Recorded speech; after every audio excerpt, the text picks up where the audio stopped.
Good morning, Rise and Freedom. I'm Austin Peterson. You're watching and listening to the Wake Up America show at wakeupAmericaShow.com. Happy New Year. Nice to see you all today. How's everybody feeling? Well, good. Well, some of you not so much. Oh, don't worry.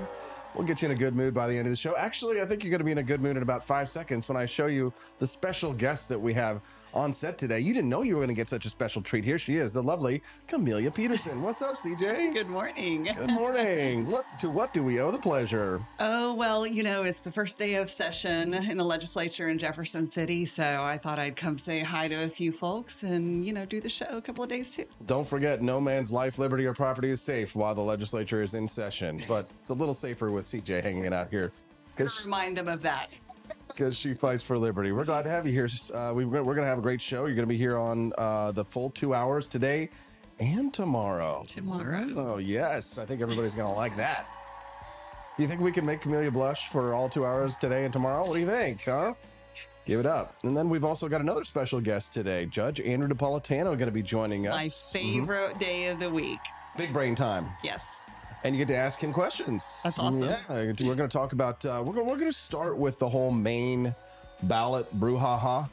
But, you know, after that, we'll be talking about like Thomas Paine being thrown in prison during the French Revolution and, you know, slavery. And then we'll talk about like, you know, the Treaty of Tripoli and whatever the hell we want, you know, because it's fun. We can talk with the judge about pretty much anything. So we're going to have a great show today. We've got lots of great topics as well. Donald Trump earning some never Trump endorsements, which I was kind of surprised to see some of these things. And then you were not surprised to see how the Missouri's senior senator, Josh Hawley, behaved when it came to the Donald Trump endorsement. But I want to save that. We'll get to that in just a moment. We're going to get to that in just a moment. And then we're going to talk about Jeffrey Epstein's private island. No, God!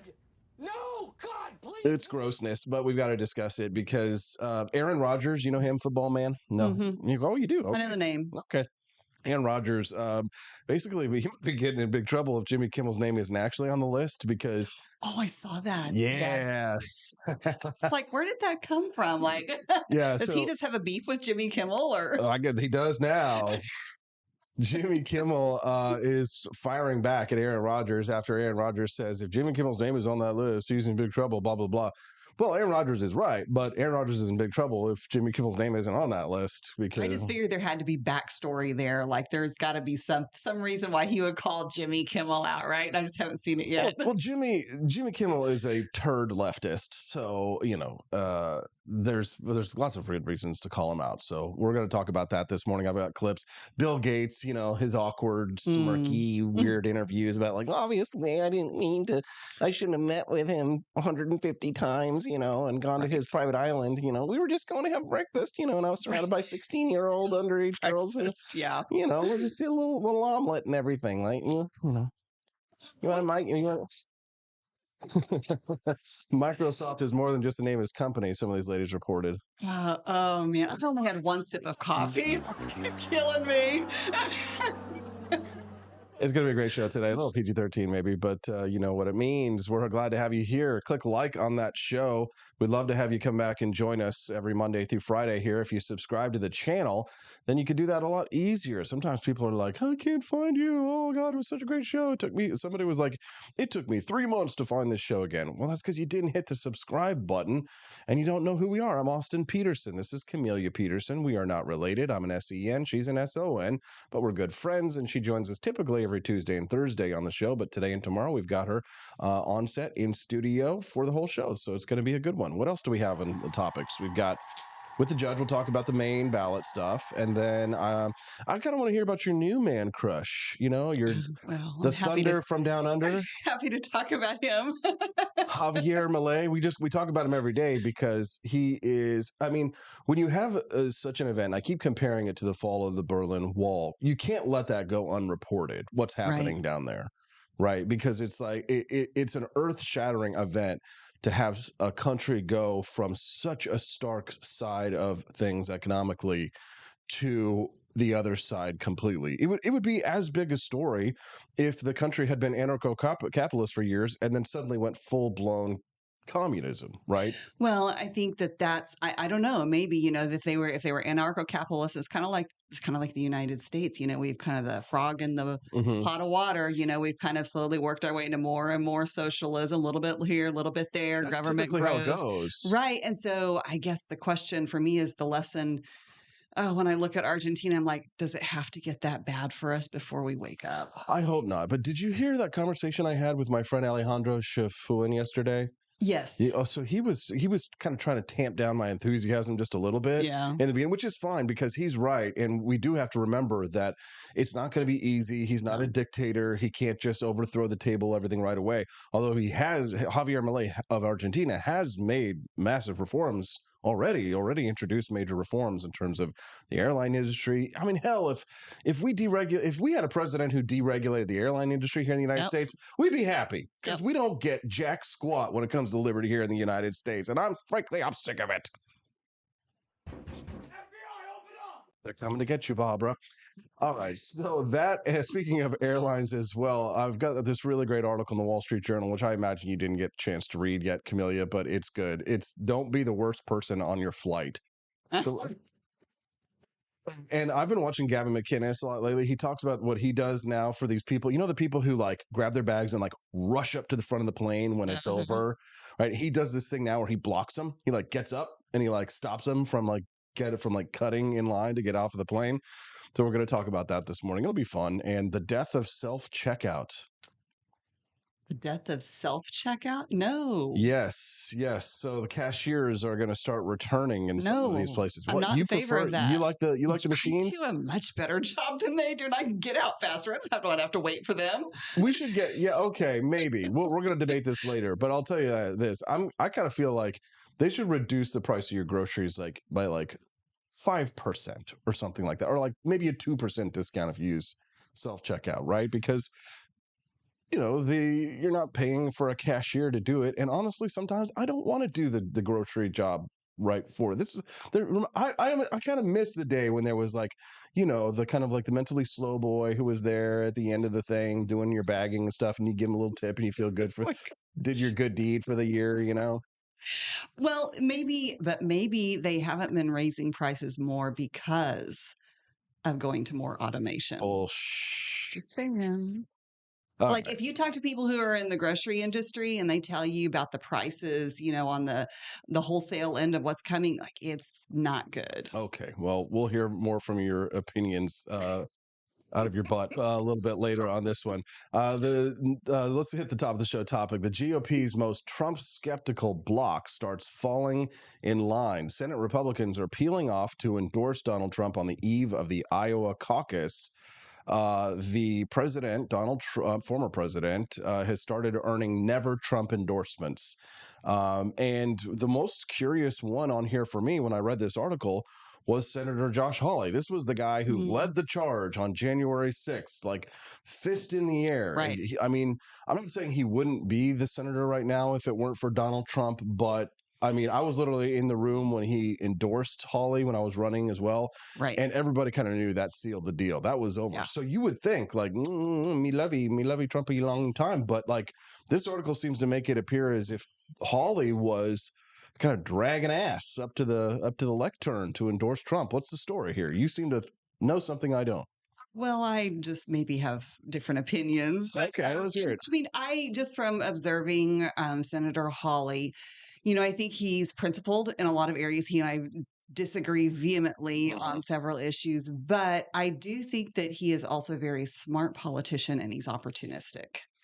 And I think, after January 6th, he got memed to death with the whole raised fist running across the. He lost a lot of his big supporters and donors too. He did. And he has been very quiet on Trump for the last, year and a half, 2 years.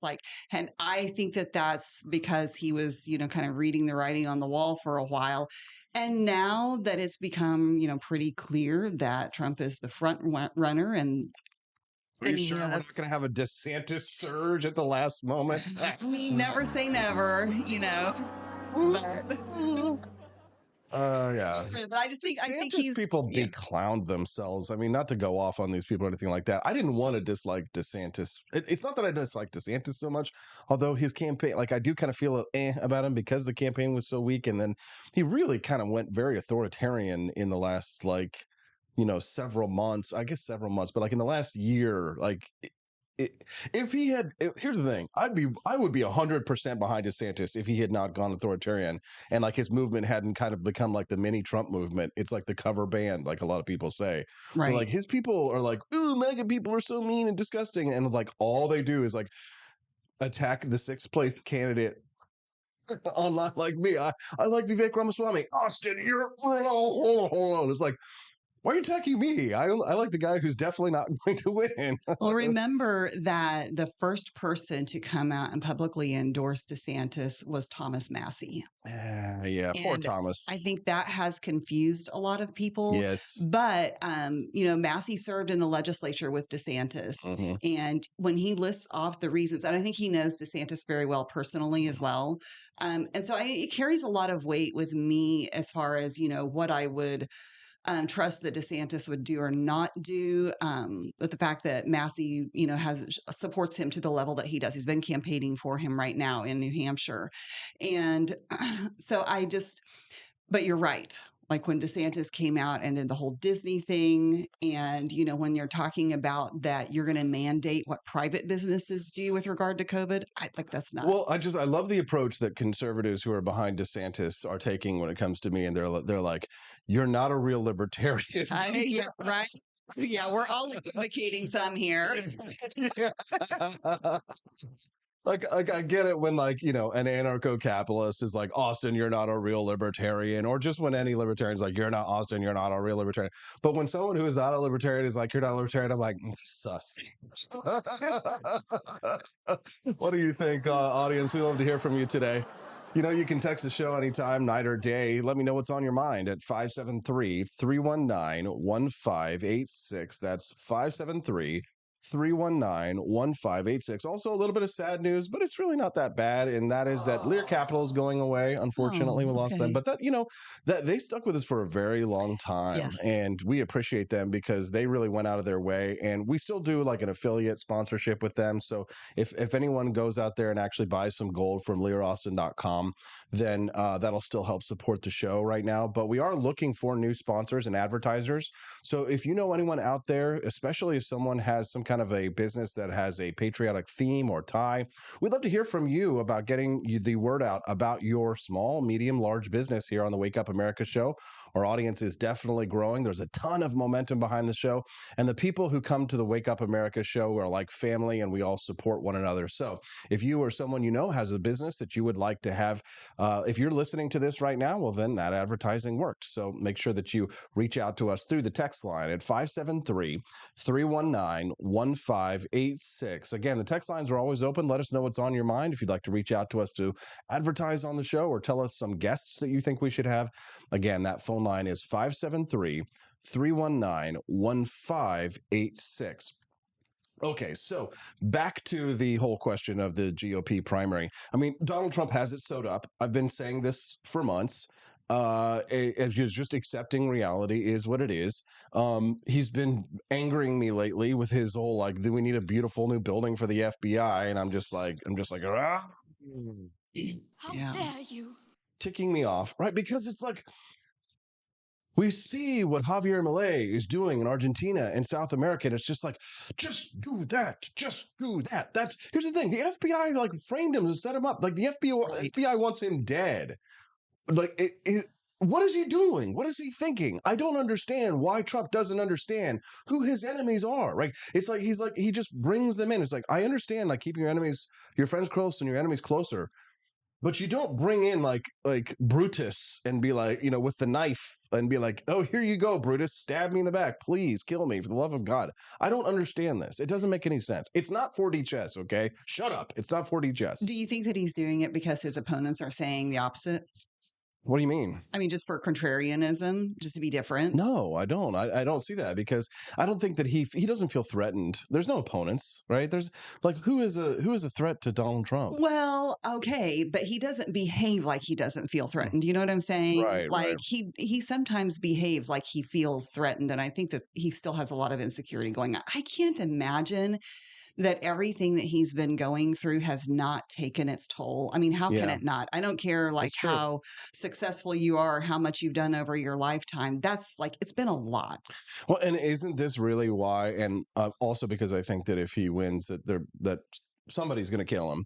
Um, is that his VP pick is very important, right? It is Agreed. so important because I think that it's quite likely that if President Trump wins again, that they're going to try and off him. Somebody is, right? Whether it's, some shadowy conspiracy of a government cabal or just some weird nut.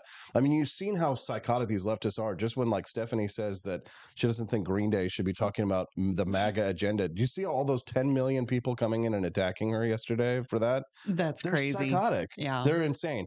Right. And Stephanie and I just had these conversations recently. She's like, I'm nice. Nobody will come after me. Right. Like, I know that Austin has like people. And I'm like, you don't understand, Stephanie. Like, you being associated with me. And if you're not a leftist, like, they want you dead. They want you dead. They would. I mean, we learned from COVID-19. It's not a hyperbole. Like, the left hates us and wants us dead. So, who do you think he's going to pick? Nikki Haley. You think so? Yeah. Yeah, and I think that he's going to do it because he's going to calculate that because she's the one who's most likely to win, to help him win. He probably, because all he cares about is winning. Here's Jack Posobiec and Steve Bannon talking about this. Take a listen to this. We're going to have a big fight. Will take place in the spring. They're going to try to force Nikki on the ticket.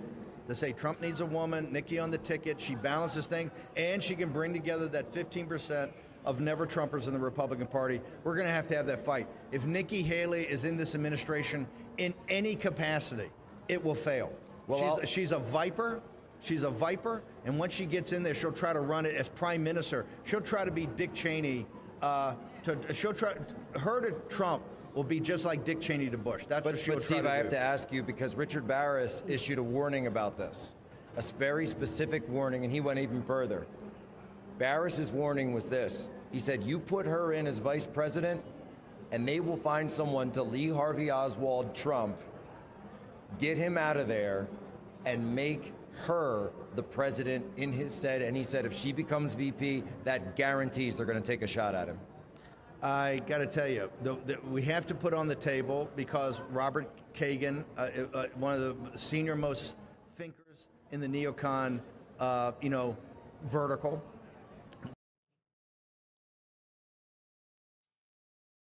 I agree. I agree with him. I don't often, find myself agreeing with Steve Bannon or Jack Posobiec. Funny, I write for his magazine, but they're doing that with Human Events and stuff like that. But they don't tell me what to write. Actually, I pitch my story every week to them. But I think they're right. I think that Nikki Haley, we're going to have a fight, and it's probably going to be Nikki Haley, and then Donald Trump either dies in office or or gets Lee Harvey Oswald and Oswalded, if you will, and then Nikki Haley becomes the president of the United States. We go to war with Russia, and it's World War III.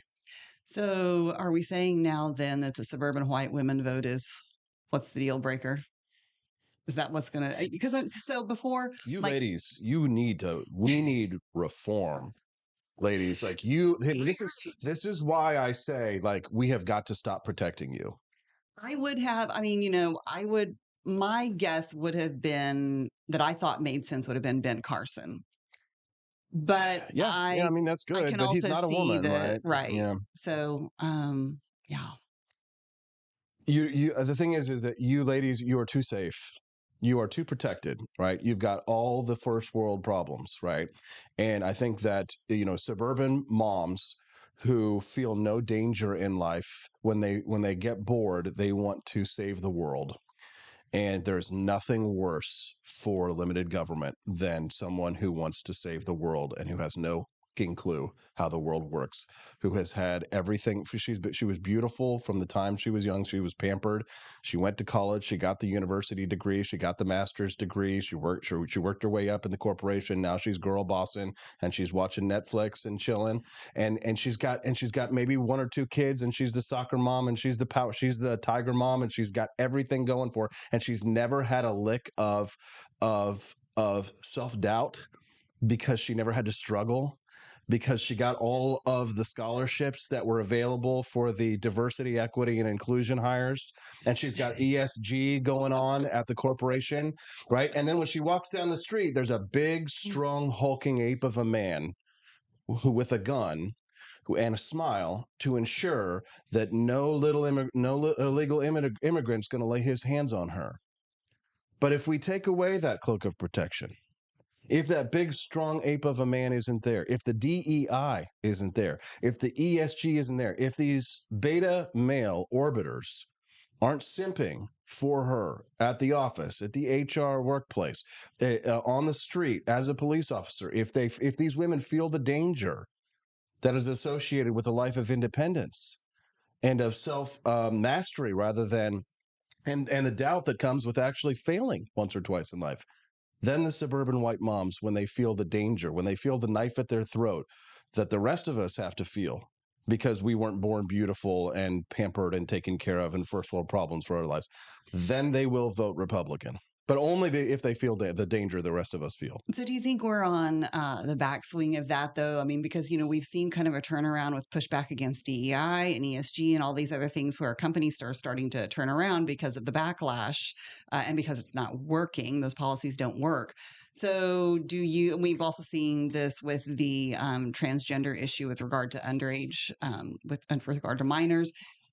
Do you think in the same way that we're going to kind of see things turn around in that respect too? I think it takes a little longer. Yes, and this is why, again, I wish, conservative men, again, this is what I call the white knighting and the simping. It has to stop, especially because, like, conservative women, and there are good conservative women that I like, and libertarian women who are like, we have to stop the transgender in. Yeah, there are, but here's the thing: they're like, the Independent Women's Forum and stuff like that. I had an interview with one of them once, and she was kind of like confused by my tactics when we were talking about like men and women's sports, transgender women's sports. They didn't understand why I'm for that, right? And it's like here's the recent story: the boxing. It's the women's boxing.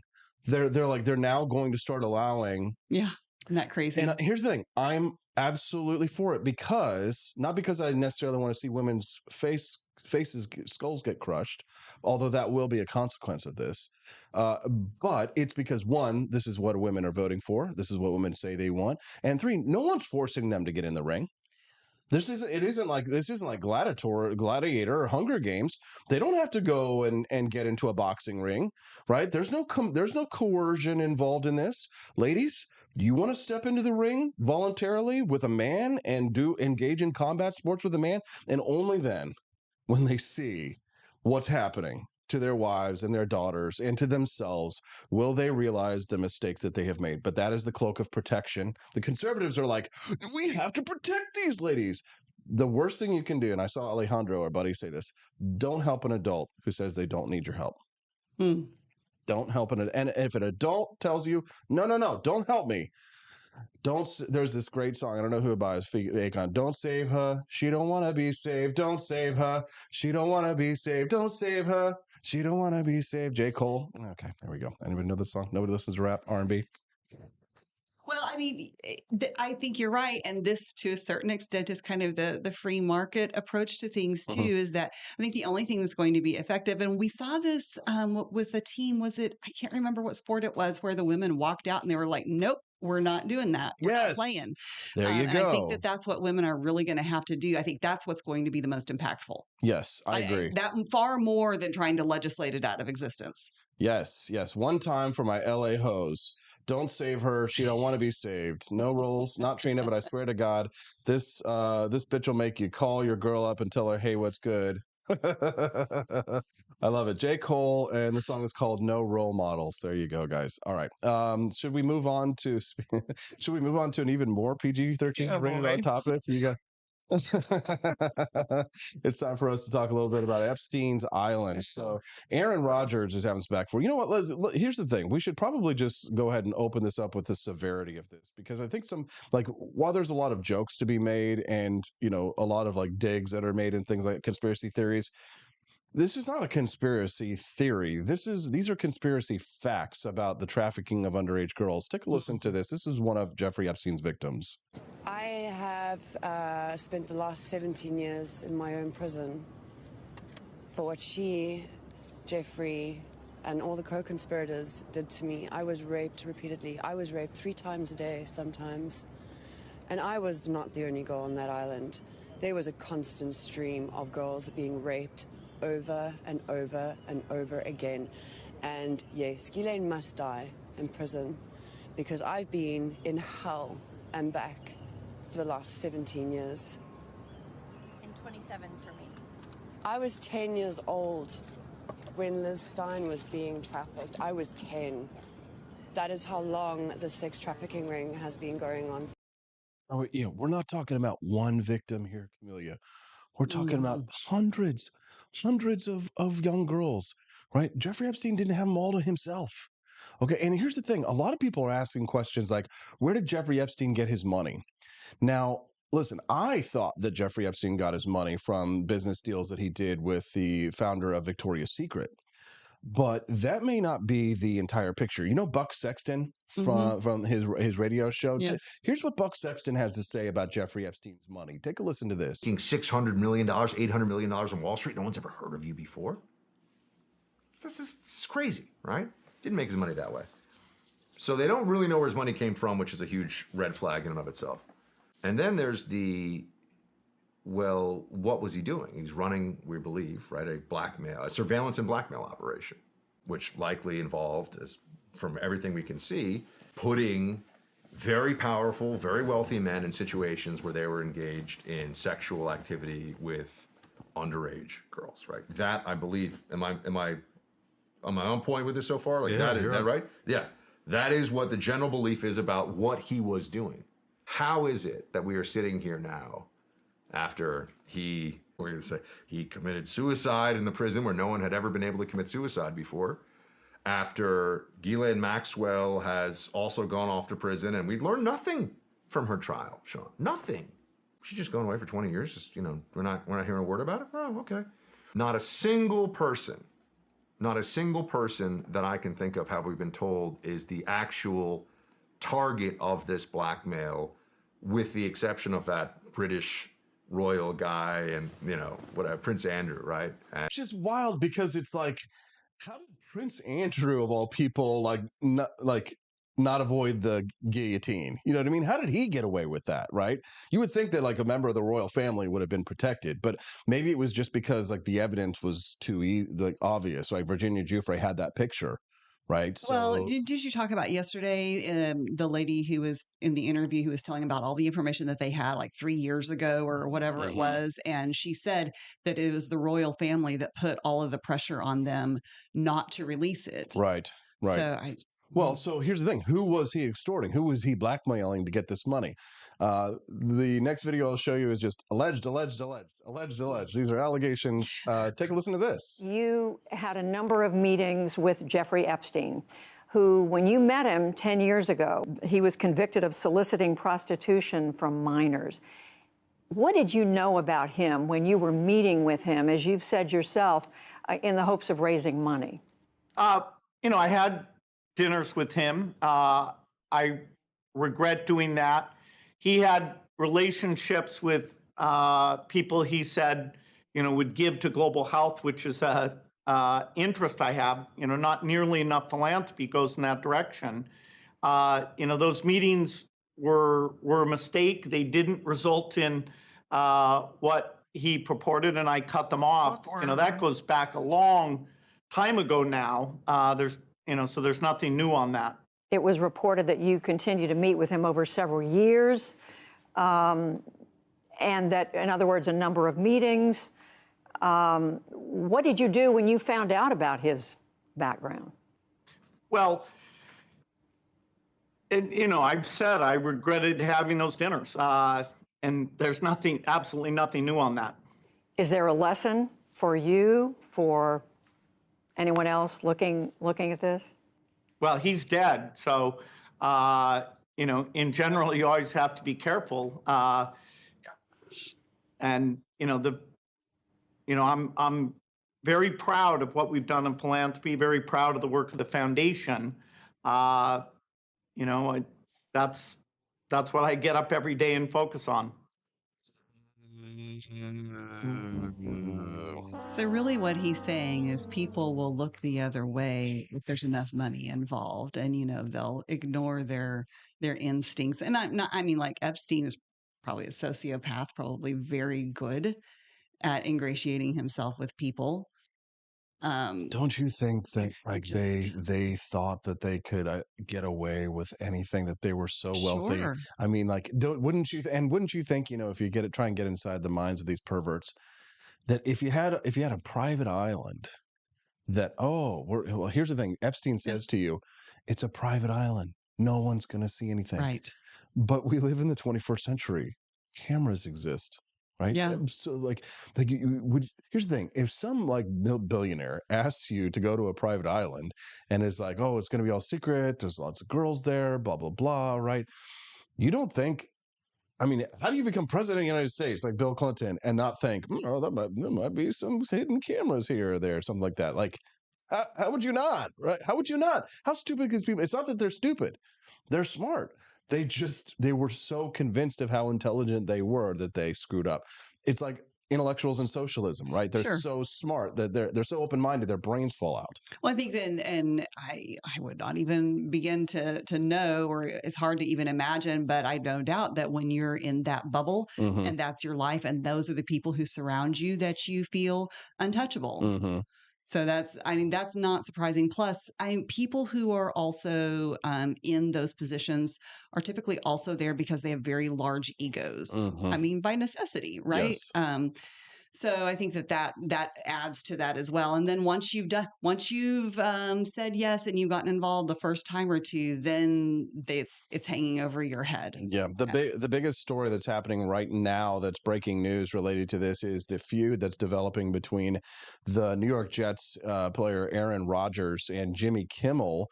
Variety magazine is reporting Jimmy Kimmel slams Aaron Rodgers' claim about Jeffrey Epstein connection. He says, your reckless words put my family in danger. Well, if those words are reckless and if Aaron Rodgers is wrong, Jimmy Kimmel's right. Sure. It's definitely not the kind of thing that you want to be accused of. Here's the thing. The problem is that accusations about, you're a pedophile because you like a 20-year-old girl and you're a 30-year-old guy, unfortunately, is just all too common, right? It's like the word racist. It's like starting to get overused, right? People don't understand these terms. It's like gaslighting, people just overuse it. But in Jeffrey Epstein connection case, yeah, that's literally pedophilia, right? Like we're talking about sexual assault here, statutory rape. Right. Jimmy Kimmel, Aaron Rodgers is kind of like sideways accusing him here. So he said on this show, the quarterback for the New York Jets says, there's a lot of people, including Jimmy Kimmel, really hoping that doesn't come out. You can't there's no interpreting that any other way, right? Well, right. If you're going to say something like that publicly, boy, you better have some evidence, right? boys. You better have some evidence, right? So the names of over 150 associates of the late sex offender Epstein are set to be revealed following a court order from a federal judge in December. Aaron Rodgers said, I'll tell you what, if that list comes out, I definitely will be popping some sort of bottle.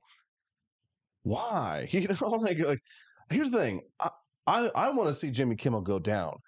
But I don't want to see. I hope he's not. I hope he's not a pedophile. Right? Don't we hope that the people, some of the people love him or hate him? And I hate Jimmy Kimmel, and I don't watch him, and I don't think he's funny. I haven't thought he's funny since I watched him bouncing the juggies on the trampolines during the Man Show back in the day. That was a funny show, but Adam Carolla was obviously the better talent. Jimmy Kimmel. The Man Show. Remember when they would bounce the juggies? And and also that one. The table they tabled at, oh my gosh, what was that skit where they had the women signing to I think they had the women signing to do away with the 19th Amendment or something like that. Yes. Oh, suffrage, women's suffrage. Yeah. We want to end suffrage, that's right. And women's suffrage. End women's suffrage, yes. When the women were signing it. That's what they need to do with those suburban housewives who aren't like, the white chicks who aren't voting for Trump. They need to go around and sign a petition like, we're going to end your suffrage, take away their rights to vote, and just, you know what? End my suffering? End my suffering? Yes, I will vote for that. Oh, God. Okay. So anyway, Kimmel and Aaron Rodgers are fighting, and Jimmy Kimmel fires back. He says, "Dear asshole, AA asshole, for the record, I've not met, flown with, visited, or had any contact whatsoever with Epstein, nor will you find my name on any other list other than the clearly phony nonsense that soft-brain wackos like yourself can't seem to distinguish from reality. Your reckless words put my family in danger. Keep it up and we'll debate the facts further in court."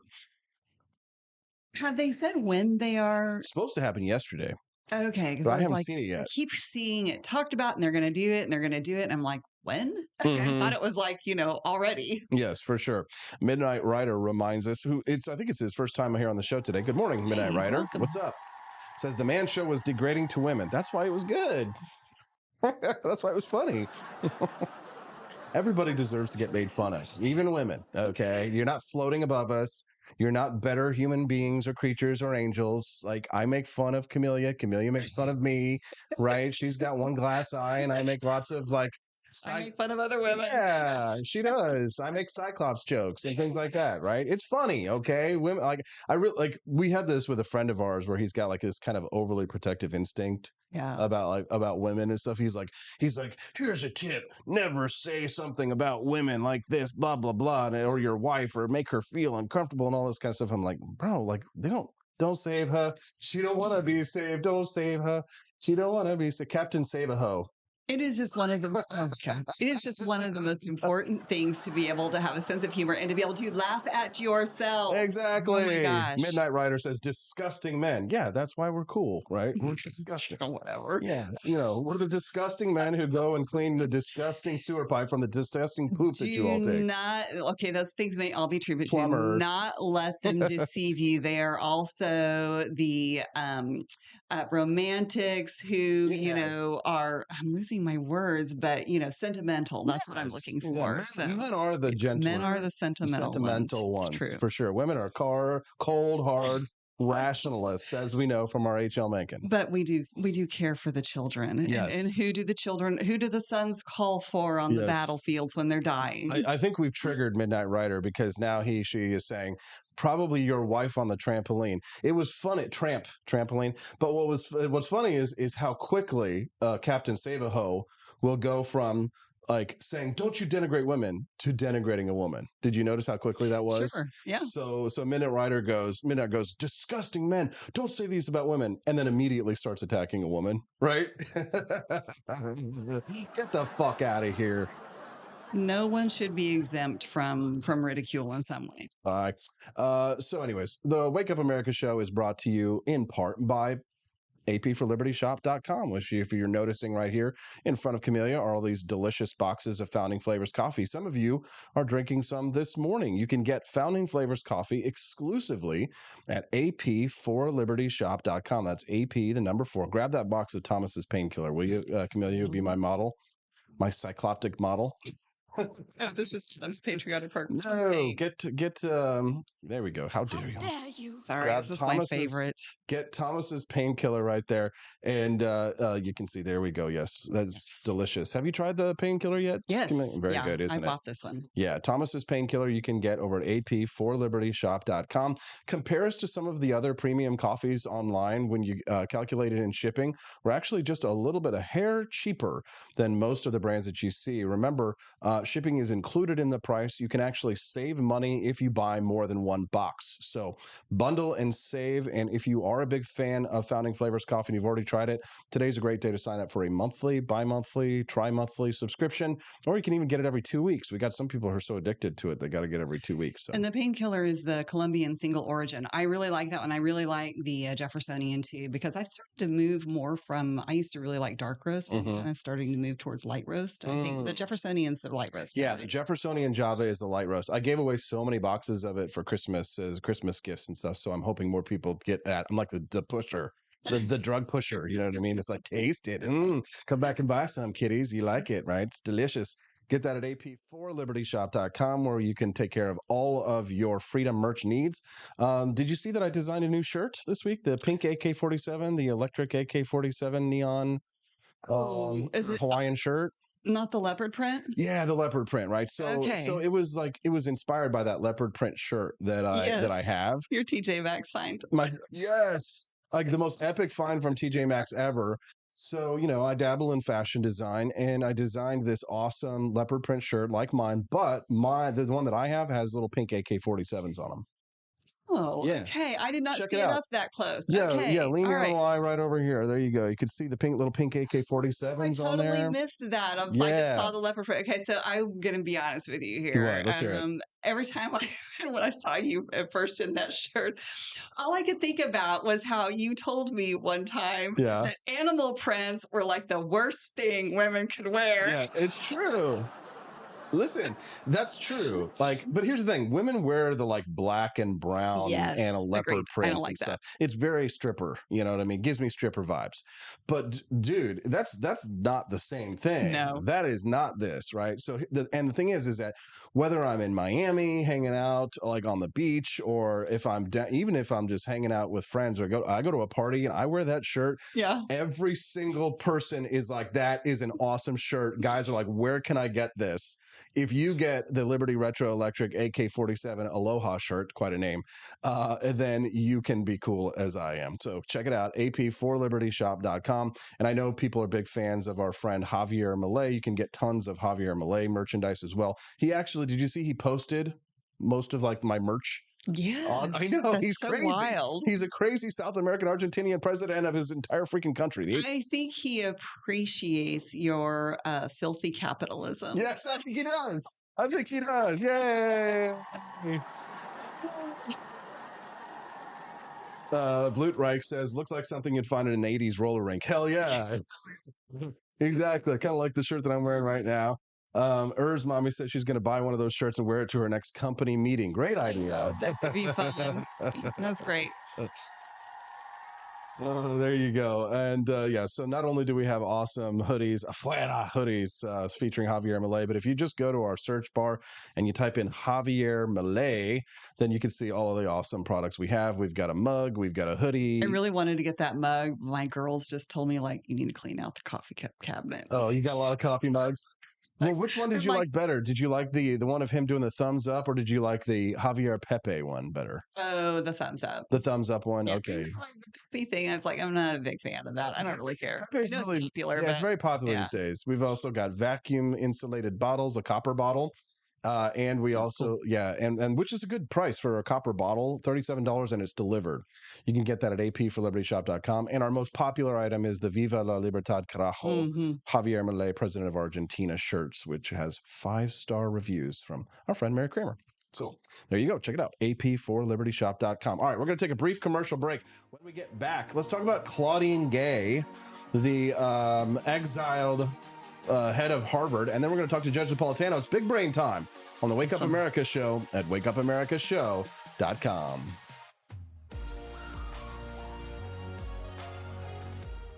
Goose Lodge in Jamestown, Kansas, your home away from home. Choose the comfort and privacy of our individual rooms, each equipped with its very own locking door and en-suite facilities. Or bring the whole family and make memories in our communal space. Snuggle up on our plush recliners or share a meal around the dining table that comfortably seats 8. Our kitchen is armed with everything you need, from a microwave to a full-size fridge. For a bird's eye view, book the Eagle's Nest. Enjoy the privacy, storage space, and its very own toilet and shower. For just $450 a night, reserve the entire lodge. Perfect for reunions or retreats, accommodating up to 8 guests. And remember, Snow Goose Lodge is a haven for kids and dogs alike. So bring the whole family. Book your stay now and get 20% off your first booking using the code WAKEUP.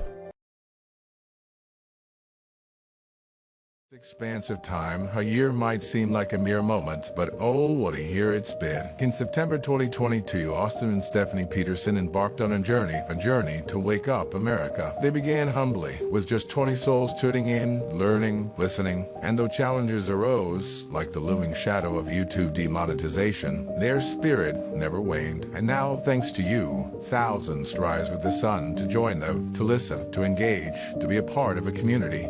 So here's to you, and to wake up America, for memories shared, for friends made, for the journey ahead, and for never, ever forgetting to rise and freedom. Happy anniversary. I'm Donald Trump, and I approve this message. Believe me, Austin Peterson is the best. He's got the greatest Wake Up America show I've ever seen. Whenever I tune in the mornings and watch the live stream, let me tell you, he has got the absolute best content. I love his guests. It's just a total blast to watch, and I highly endorse and recommend the Wake Up America show. It's terrific, believe me.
Welcome to a world of vocal discovery at Peterson Voice Studio.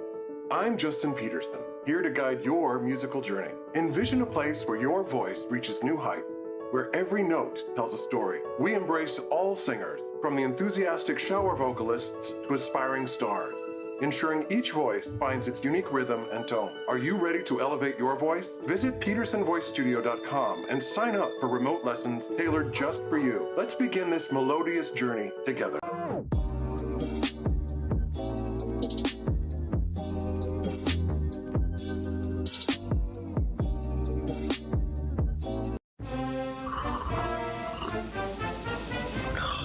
Tired of spending your hard-earned money on woke corporations that don't share your pro-freedom values? Fed up with sipping liberal lattes and progressive cappuccinos? Introducing Founding Flavors from AP for Liberty Shop. Get your day started with Washington's Revolutionary Roast. As robust and principled as the man himself, this blend is the shot of energy heard round the world. Or maybe you want to taste the fervor of freedom with Adams's Patriotic Perk. It's as dynamic and balanced as the U.S. Constitution, sure to awaken your spirit of liberty. For the aficionados, we've got the Jeffersonian Java, a complex mix of flavors that speaks volumes about your refined tastes. And don't forget Betsy's Liberty Lullaby, our decaf option, crafted with the same care and dedication Betsy Ross put into our Star-Spangled Banner. This blend lets you enjoy the taste of freedom anytime without losing sleep. No woke beans here, folks. Just pure, patriotic, pro-freedom flavors brewed with love for liberty. So why compromise your principles for a cup of coffee?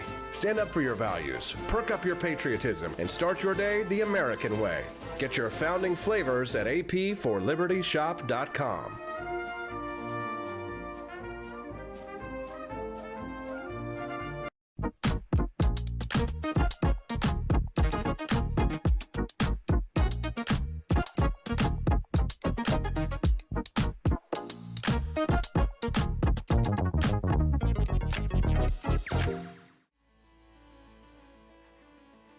Good morning, Rise and Freedom. I'm Austin Peterson. You're watching and listening to the Wake Up America show at wakeupAmericaShow.com. Glad and grateful to have you here. Can I ask you a real quick favor? Will you click that like button? And if it's your first time watching the show today, subscribe to the channel. We stream this show live every Monday through Friday from 7 to 9 a.m. Central Time. 2 hours of hot, delicious Liberty goodness, along with a cup of Founding Flavors coffee. How about this? Have a coffee and a smile with Chamilia Peterson joining us in studio on set. Hello, lovely. Feeling good today? I am. Yes. How's that coffee hitting? It's delicious. Do you know which one we're drinking? We're drinking John Adams's Patriotic Perk. It's very good. He's the dark roast. It's good. You know, though, a lot of times you get dark roast coffee and it tastes kind of burnt. Yes. This does not. Yes, thank you for noticing that. Yeah, a lot of times too, especially if you drink like cheaper coffees, it'll also give you kind of like that stomach rot. You ever feel like that sour stomach? Yeah, sometimes the acid. Yes, well, that's the nice thing too about Founding Flavors is that it doesn't really give you that stomach rot, that sour stomach that a lot of people have as well. Again, it's an ultra premium coffee. If you haven't tried Founding Flavors yet, you really are missing out. Try one box, and I tell you what, if you don't like it after a couple of cups, send it back. I will buy it back from you. That's how confident I am. Here's the thing. If you're drinking coffee just for the caffeine alone, get yourself a caffeine patch or something, because you should save your money and savor your coffee and drink good coffee. Yes. I mean, like, it's just... Well, and I know some people are on a budget and they're kind of like, oh, well, Founding Flavors is it's pricier than Folgers, for example. But what I would recommend people do is, get one box of Founding Flavors and then have like your big can of whatever. Whatever it is that you have, and just alternate back and forth, right? Yeah, and I do that too. Like I have my regular beans and stuff like that, and I go back and forth with a lot of them. But this is, I mean, these are my favorite. Yeah, me too. Let's see. We've got Claudine Gay. Have you been enjoying these memes of the president of Harvard being? I would say we're forced to resign, but. Here's the thing. She plagiarized her work to get to the head of it. I mean, is she not the stereotype, the absolute picture of what diversity, equity, and inclusion has fomented in this country? Someone with no merit, right, rising to one of the top positions in our country. Yeah, and this is why. Society is falling apart because when you put people in charge, when you put monkeys in charge of machines, you get monkey machines. You get monkeys with machines, monkey wrenches in the machines. Probably shouldn't use a monkey reference. I'm not racist, I swear. Witch. I'm not a witch. Thank you, Christine O'Donnell. So that's the backlash now, is that they're saying that that she was forced to resign because racism. I mean, never mind the fact that the blatant plagiarism has come out multiple times. Right, but the memes have been great. Well, it's funny because she was resistant to that at first, right? Trying to make it out like, oh, it didn't happen. Oh, but it did happen, but it wasn't a big deal. It wasn't a big deal. I mean, you're talking about like the most elite academic institution in the United States, or Yale or what have you, MIT. But you can't plagiarize and be the head of the university, right? I mean, you'd lose your job in any other kind of academic role if you did something like that. Sure, and I think people think, oh, well, if you just phrase something similarly or whatever but that's not what it is. Like, it is obvious when there is plagiarism going on. It's why whenever I don't know what they're doing in schools nowadays. I know that when I teach, and even now teach my girls grammar and writing, that's why you do outlines, because you're not writing every single word down, because like if you're making notes and then you're writing your paper based on that, you will plagiarize because you will follow too closely, what was written in the source that you took it from. So but yeah. I'm laughing at this tweet. There's this chick from Netflix who's very upset about Claudine Gay being forced to step down. Her name is They Them Tired. I don't know what the hell this thing is. It's it. He says, she says, down by the seashore. It was never about plagiarism. This was about a ton of white people. Do you notice how they spell that? Being mad that they had to listen to a black woman at a prestigious institution. Academia doesn't deserve us, and for that, it will never get anything else out of me. Black people are going to be in the dumps for a long time with this kind of attitude, right? They're never going to crawl out of the depths, the slogs of the bottom rung of society until they change their attitude. Well, the unfortunate thing is that the people who do that are the people who are discrediting Black people who, by virtue of their skills and their talent and their intelligence, have risen to the top, who are doing great things in society. But overall, they ain't doing so hot. Right. No, I mean, I think it's because that there is a certain segment of that population who is determined to, keep fomenting that and keep it alive. And it just is, it's detrimental. Well, it's because some of them found that some of them could thrive, like Claudine Gay here, that they could thrive and succeed, not based on merit, not based on hard work, but based on of their identity.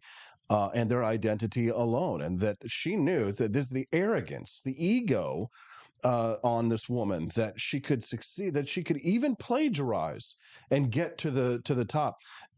Stephanie and I, we've been talking a lot lately about cheaters, right? And how, we were told when we were a kid that cheaters never prosper, cheaters never win.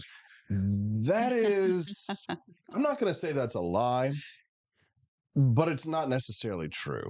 Yes. Right. What is it? Because what is it we see in politics for sure? Certainly, it's not the cream that rises to the top. Right? Sure. And No. in the corporate world, Right. the desire from the left is to turn the business world into looking more like the corporate world into looking more like the government world. Right. Right. In a government world, you can get a government job not based on your performance, but it's based on who you know. Right. And I mean, but you see it, the problem is that when you do that, if you do that in an industry, the industry suffers. The market will punish you. And certainly we've seen that happening with Bud Light. Hollywood movies, perfect example, right? Too much despotism can definitely harm a corporation, and it certainly harmed a lot of otherwise great films. You probably never saw Godfather Part 3. I think I forced you to watch Godfather 1 and 2. Yes, I do remember watching those. I don't know if I saw 3. I didn't make you watch Godfather Part 3, but anybody who has ever seen The Godfather Part 3 knows what I'm talking about. So Sofia Coppola, I believe, was Francis Ford Coppola's daughter, the filmmaker. And Sofia Coppola was a god-awful actress, and she made that movie bad. I mean, it was already pretty bad anyway, but it was obvious that she, being the director's daughter, that she was not equipped to handle all the emotional gravitas that was required to do a Godfather movie and to act alongside Al Pacino and I can't remember the actress's name. That was the famous actress that was his wife. But that kills corporations. It kills business ventures. Right. I'm lucky. I'm thankful. Stephanie does so much for my business, but she actually qualified to do all the stuff that she does. Like when you see advertisements on my social media for AP for Liberty Shop or our merchandise, Stephanie made that. Right. And it's usually very good. And Javier Milei has retweeted some of the stuff that she's made. But if she was not good at it, if she was bad at it, I would say, I'll do this, honey. You know what I mean? Because we can't afford to fail. Sure. Harvard can. That's the thing, is that these nonprofit institutions, government institutions, they just paper it over with money. But that's not how the marketplace works. When they introduce DEI and ASG into these corporations, a lot of these corporations that we've seen have been pulling out of it because they see it hurts their bottom line. And I think that some of these policies get put into place because I would bet you anything that what happened with that whole Bud Light fiasco was that this person came up with this idea, and because of the cultural climate and political climate we're in right now, probably everybody on that board or that group of people who were like, oh, put rubber stamping this, we're all probably thinking that's terrible, but they probably all thought that everybody else thought that we should do it. And so everybody agreed. Yes. We've seen this so many times. And everybody's like, oh, well, there's no way we don't have to check her work. Right. It's probably racist to suggest that we should check her work.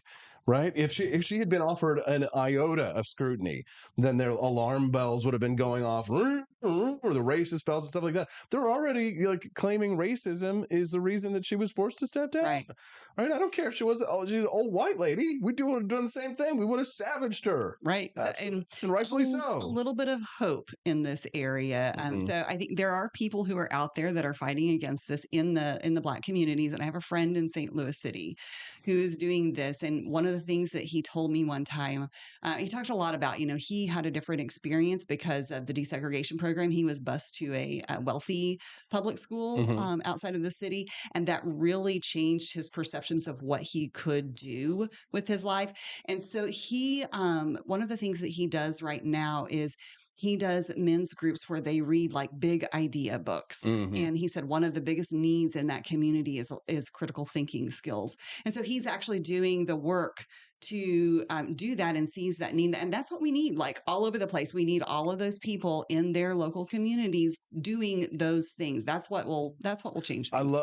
I loved all the memes that came out. Our buddy BIPOC doing racism over on our Rumble feed says, scroll my Twitter feed later to see the black academic cope from yesterday. I will do that.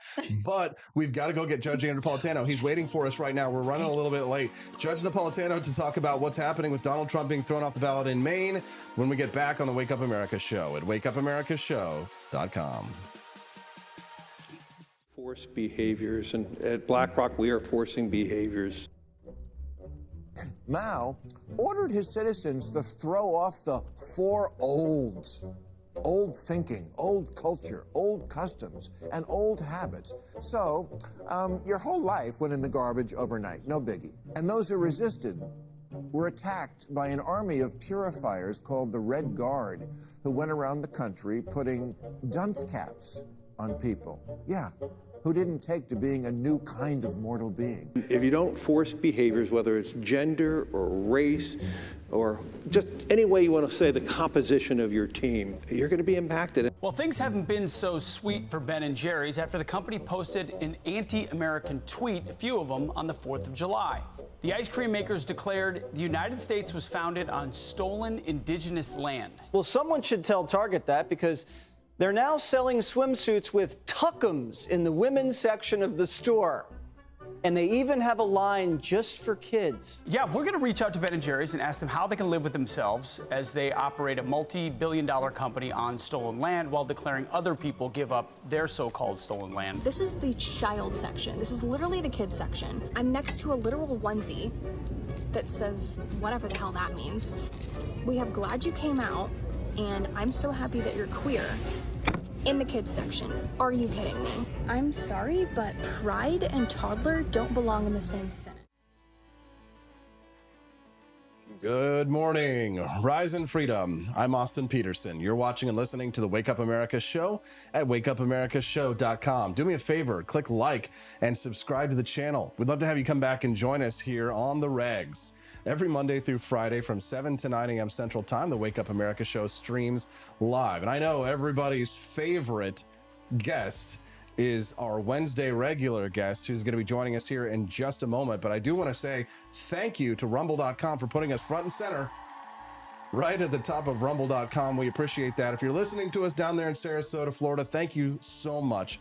Rumble has been a huge part of the success of the Wake Up America show. We couldn't do it without you. So thank you to all of our friends at Rumble.com. Click like and subscribe to the channel to say thank you to Rumble.com. And let's say thank you too to our friend Chamilia Peterson, who's joining us in studio. CJ, thanks for sticking around. Good morning. I know you're really excited about this next guest. This is my favorite guest. Everybody just talks about how much they love Wednesdays because it's big brain time. We're not talking about those cultural things and, you know, calendar models. Oh, and, gosh, right. You know, we're not going to talk about Jeffrey Epstein's island. We're going to talk about the stuff that matters because we wouldn't want to waste this opportunity. The host of the Judging Freedom podcast, which is a powerhouse in its own right, the man, the legend, Judge Andrew Napolitano. Happy New Year, Judge. Nice to see you here with us today.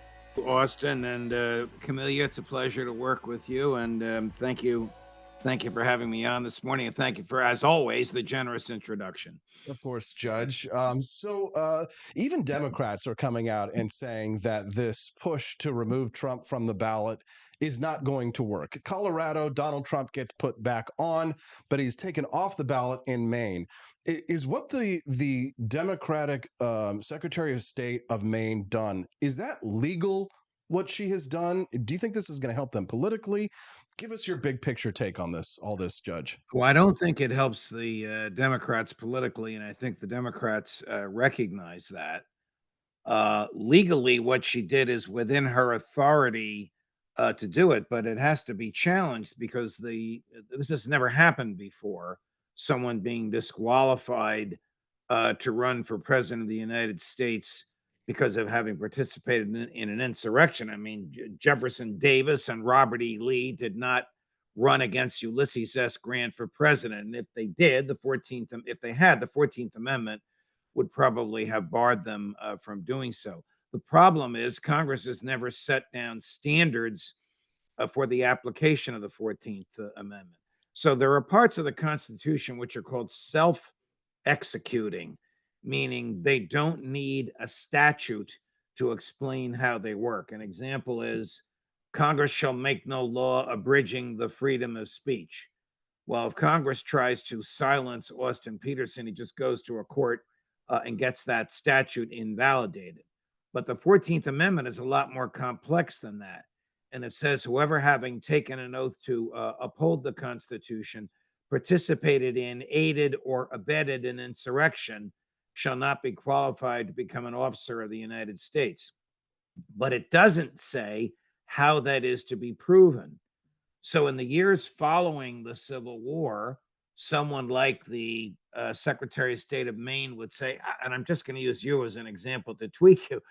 We saw Austin Peterson in a Confederate uniform. We all know he was a Confederate. We're not going to put his name on the ballot. That was the end of it. No due process, no trial, no challenge.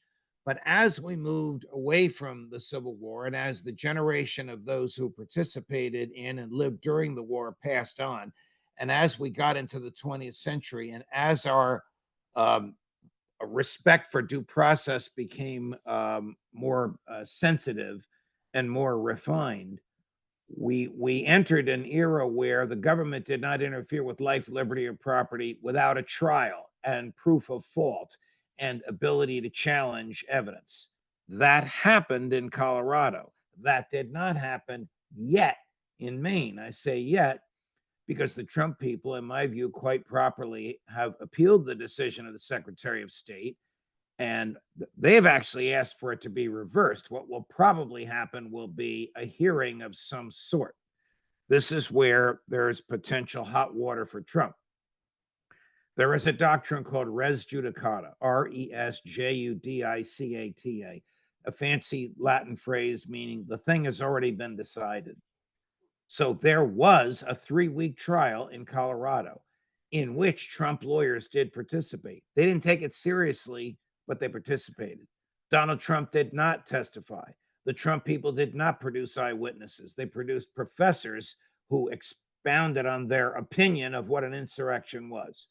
Trial court found that there was an insurrection and he did aid and abet it. There may not be another trial after that because of res judicata. The thing has already been decided. On the other hand, the state of Maine may decide we don't like what happened in Colorado. We're going to hold our own trial. All of this means the Supreme Court has to lay down standards for what the 14th Amendment means. What level of proof is required before a person can be barred from becoming an officer of the United States under the 14th Amendment? And what does officer of the United States mean? It probably includes the presidency, even though, as I said, there's never been this type of challenge before. Judge, does the clause, this all hinge on the clause where it states that someone who has taken an oath to the government before, meaning that the president of the United States, Donald Trump, has already taken an oath to defend the Constitution. Is that what this all hinges on? I mean, if he had never been president before, or if someone had never taken an oath to the government before, would that invalidate all of this? Is that the key stipulation here? Or? Yes, that is the key, and that reminds us that the purpose of this was to prevent those who participated in or aided the war between the states from joining the federal government after the war was over. I don't think there's no evidence that the proponents of the 14th Amendment, a very controversial amendment, if you want me to get into the controversy, I will. There's no evidence that they intended it to apply beyond the Civil War experience. However, it's in the Constitution. The language is fairly plain. It must mean what it says.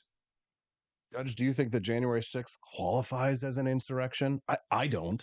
Do you? Well, I haven't sat as a judge in a trial in any of these cases, but just from my observations, which are like yours, I don't think so either. The government has persuaded juries to convict for sedition. Now, sedition is a conspiracy to overthrow the government of the United States. I've argued, A, conspiracy statutes are unconstitutional because they punish thought. B, You can't prosecute someone to commit for attempting to or conspiring to commit a crime that's impossible to succeed. How could 5 people overthrow the federal government of the United States? But in courts of law of the United States of America, in front of life tenured and presumably fair judges, following the federal rules of criminal procedure enacted by Congress and enforced by the courts, people have been convicted of this stuff. Do I think Donald Trump aided and abetted an insurrection? I don't. And I don't think Jack Smith, his chief prosecutor, thinks so either. He would have asked a grand jury to indict him for it, which hasn't happened.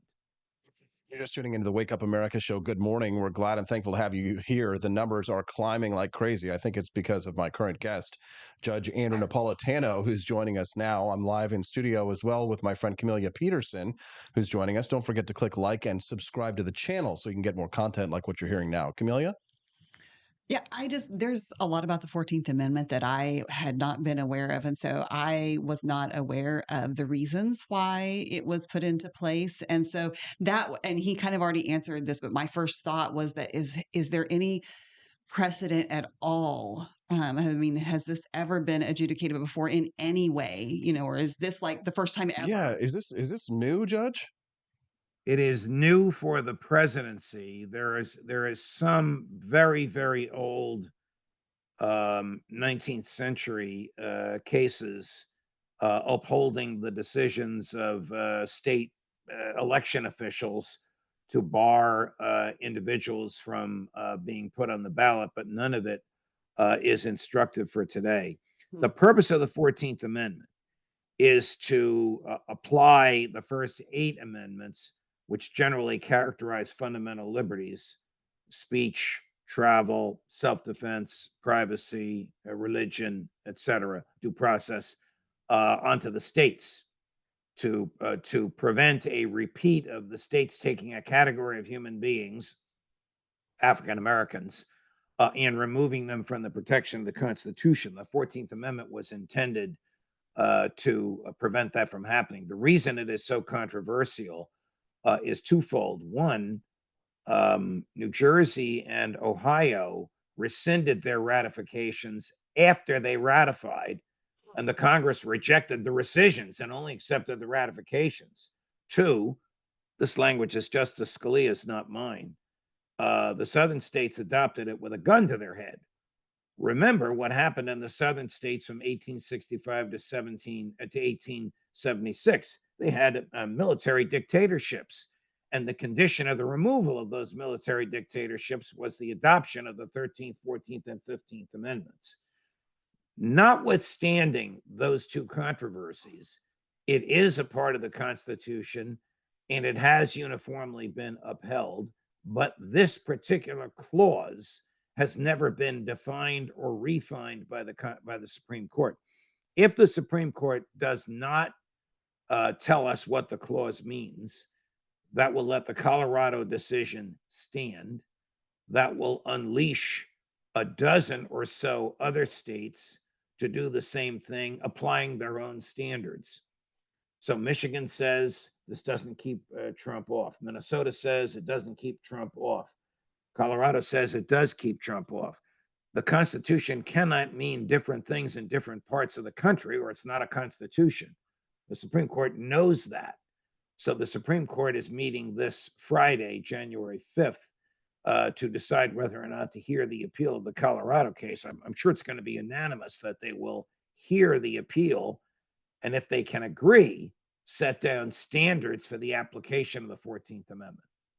Man, this is fascinating stuff. Thank God we've got Judge Napolitano here. Let's give it up. This is big brain stuff for sure. Would that SCOTUS decision apply to all states then? Yes, it would. Well, it's a good question. If SCOTUS knows what it's doing, and it does, it will lay down standards, Chamilia, that will apply to everyone. It won't just be a narrow ruling on Colorado. If it's just a narrow ruling on Colorado, they're going to invite another 24 of these rulings. Right. If they lay down standards for the application of this clause in the 14th Amendment, they will only get cases when those standards have been complied with. Judge, let's switch from the legal here to the political. Do you enjoy the irony of seeing the Democrats claiming to be fighting to protect democracy by throwing someone off of the ballot? Well, it is bitterly ironic that that the Democrats would want black-robed judges to decide who gets on a ballot rather than voters in a primary election and voters in a general election.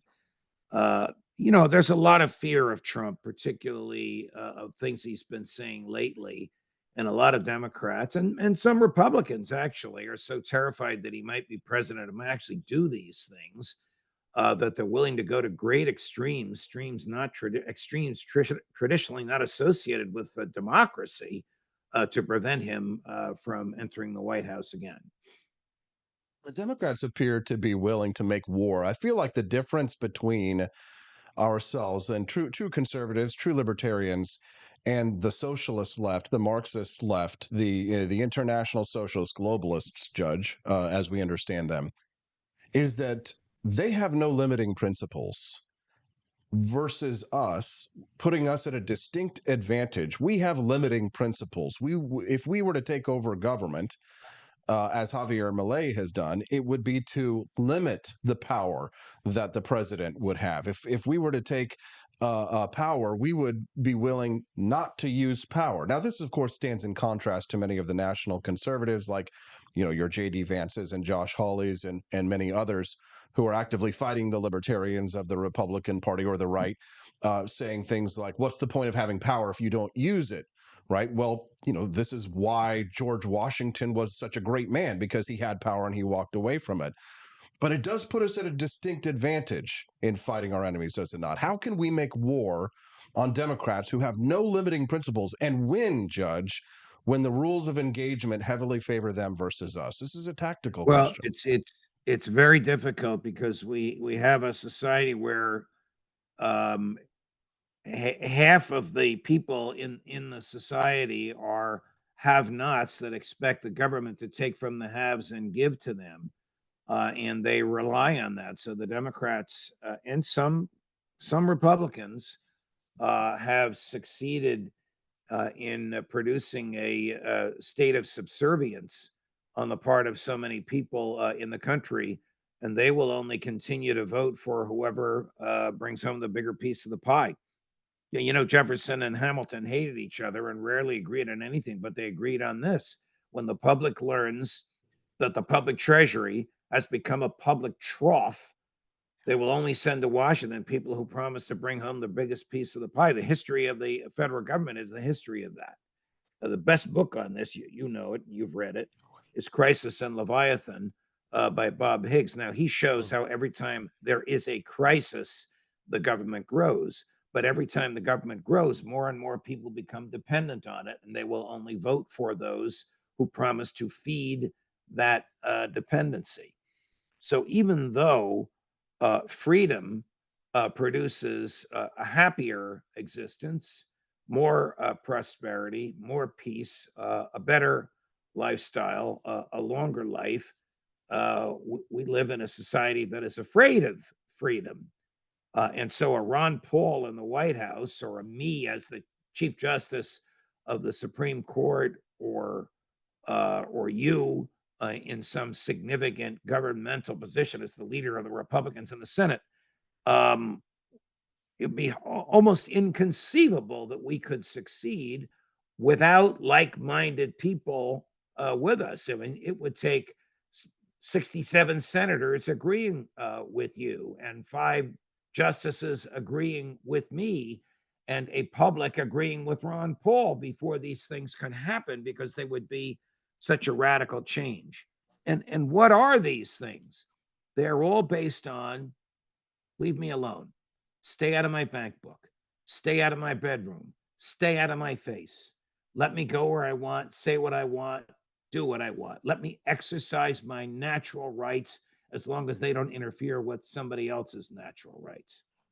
That is pure Madisonian. That is what the country was like at its outset. Unfortunately, it went downhill from the moment of its outset. The numbers continue to rise as these pearls of wisdom continue to fall from Judge Napolitano's lips. Thank you to all of our friends who are joining us live right now on the Wake Up America show. Glad to see you all here. Do us a favor, click the like button and subscribe to the channel. I know for many of you who are watching this show right now, you're watching it for the very first time. I'm the host of the Wake Up America show, Austin Peterson. I'm joined on set and in studio with my good friend, Chamilia Peterson. We are not related. How are you, CJ? Good morning. Good. And my illustrious guest who joins us every Wednesday here at 8 a.m. Central Time on the Wake Up America show, make sure you come back and join us next week, is Judge Andrew Napolitano. He's the host of the Judging Freedom podcast, which you can download on any of your mobile devices. And of course, his weekly column is at judgenap.com. Judge, can I ask you your thoughts? You might have seen Thomas Massie introducing a constitutional amendment yesterday in regards to apportionment of representation being tied to citizenship rather than population.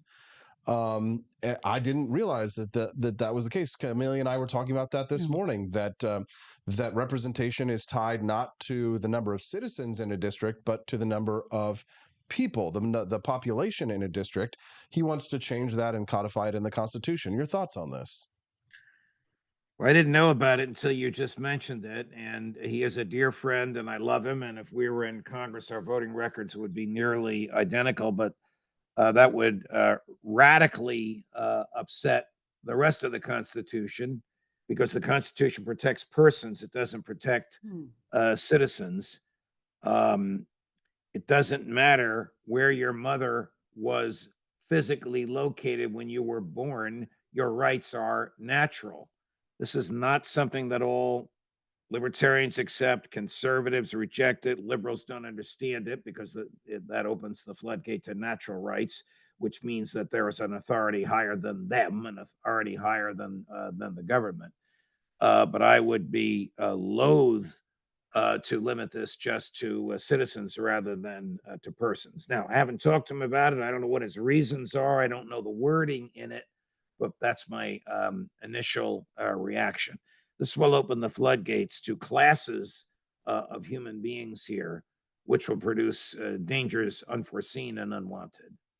My assumption was that this was coming out of the massive influx of illegal immigrants over the border and the kind of the presumption that some people are making that it's an intentional tactic and that it will, weight things in certain states in favor. And this is a way to limit that, I guess. That's my assumption as far as where that was coming from. Yeah, that was what Massie was responding to, and that's why he introduced it. And the judge and I have these conversations all the time about immigration and what is to be done. And we've had some really in-depth discussions on those, specifically related to the natural rights of an individual moving across borders. Right. And the judge takes, I think, and forgive me, I don't want to put words in your mouth, Judge, but a very anarcho-capitalist take when it comes to the immigration question. Is that correct? Correct. Yes. What you and I used to call, watch my fingers, true north. True north. Some people say that's the symbol of the Illuminati, Judge. So watch out there. Well, this is what you and I used to do to each other when we were in the hallways at Fox. People thought we it had was our some little sort secret of a signal. bizarre cult that we were a member of. That's great. Well, the founding Bill fathers O'Reilly. Yeah. Go ahead. O'Reilly once said to me, "What are those hand signals you're giving that kid that you work with? What are they?" That's great. Judge, we love having you here on the show. It's always great. You come here on Wednesdays. We talk about big brain topics, and we have conversations that aren't happening anywhere else, save perhaps your own podcast. And of course, your weekly column, I say, is required reading for any liberty lover. What have you got coming up? Give us a sneak preview of this Thursday's column.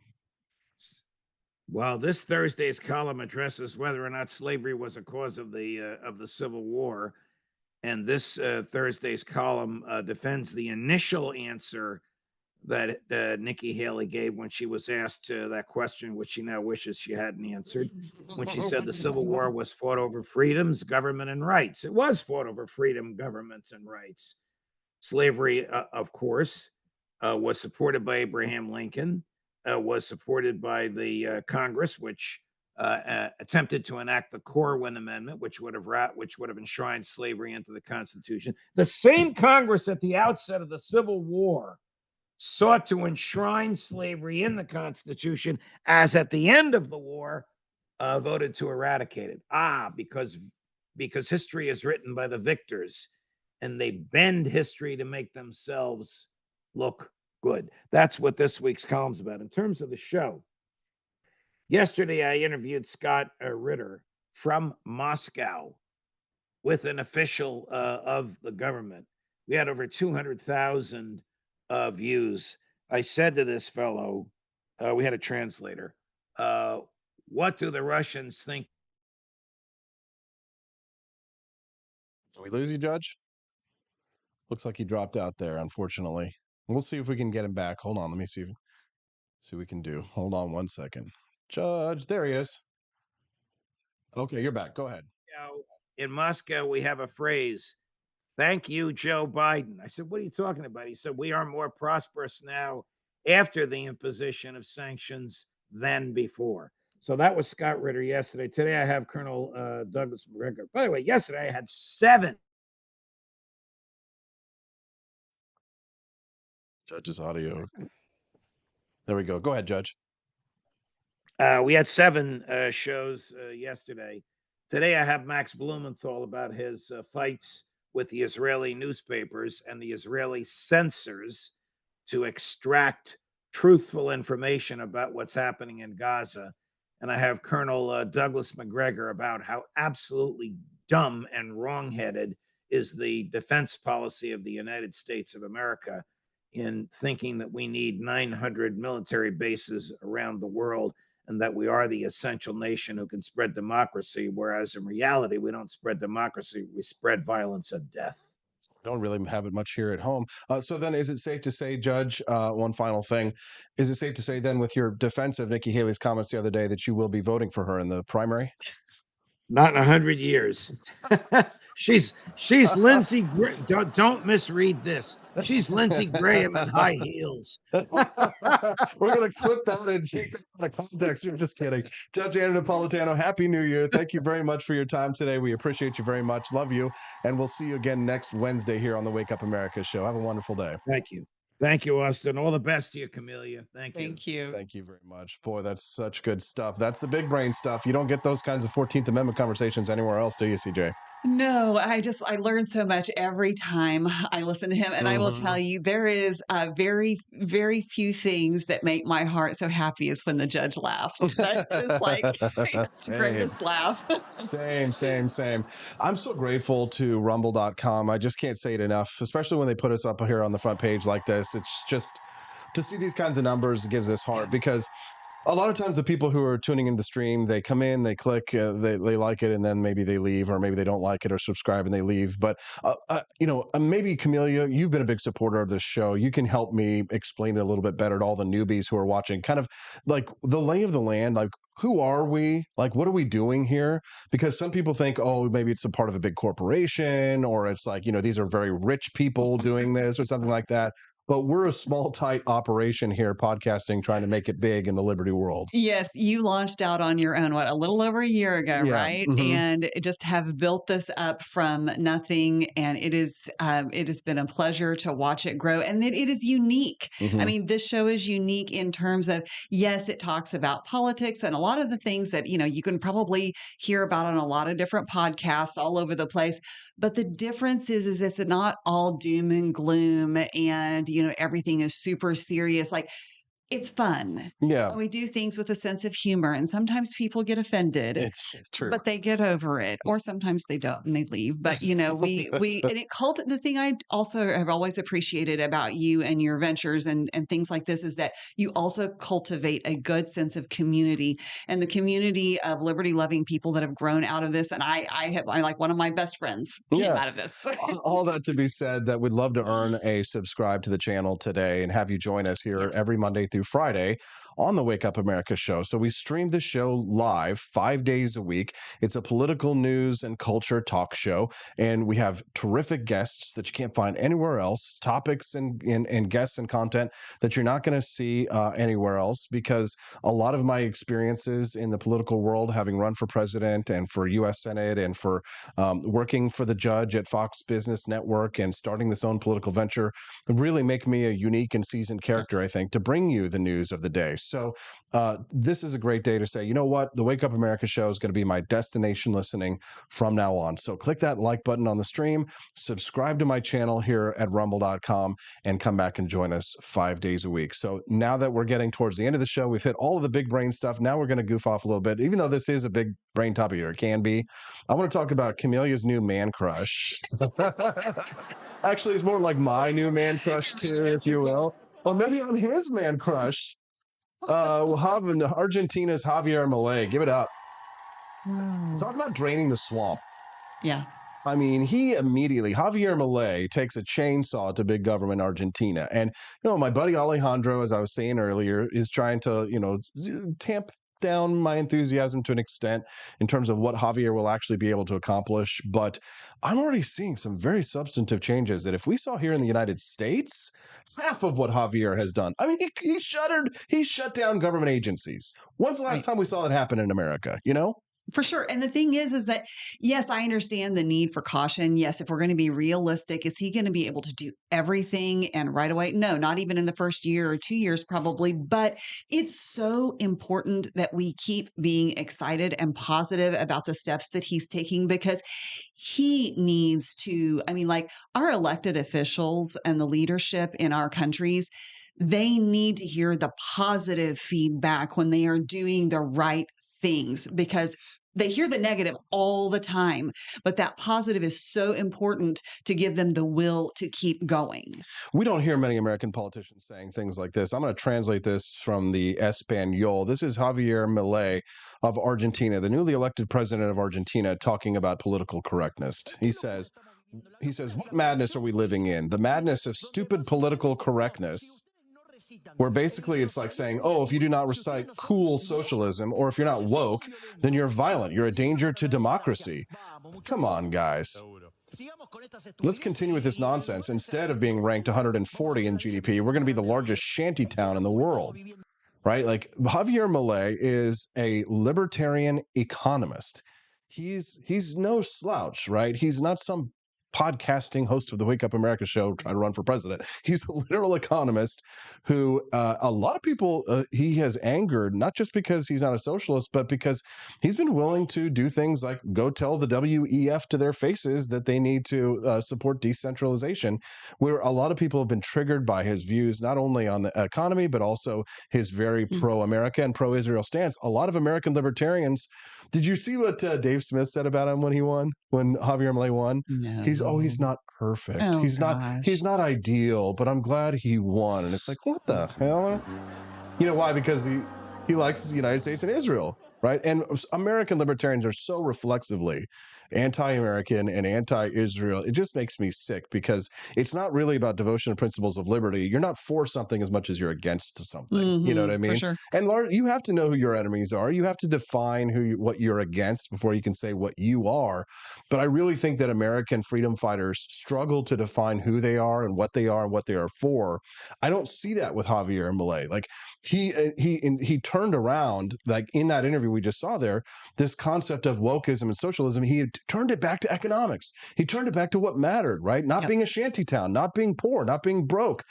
That was one thing when I ran for president as libertarian that I kept trying to hammer home, is that you guys have got to speak to the issues that are putting bread on the table of the American people and stuff. Like, it's not to say that we don't want to legalize drugs, but if you lead with we need to legalize black tar heroin, right?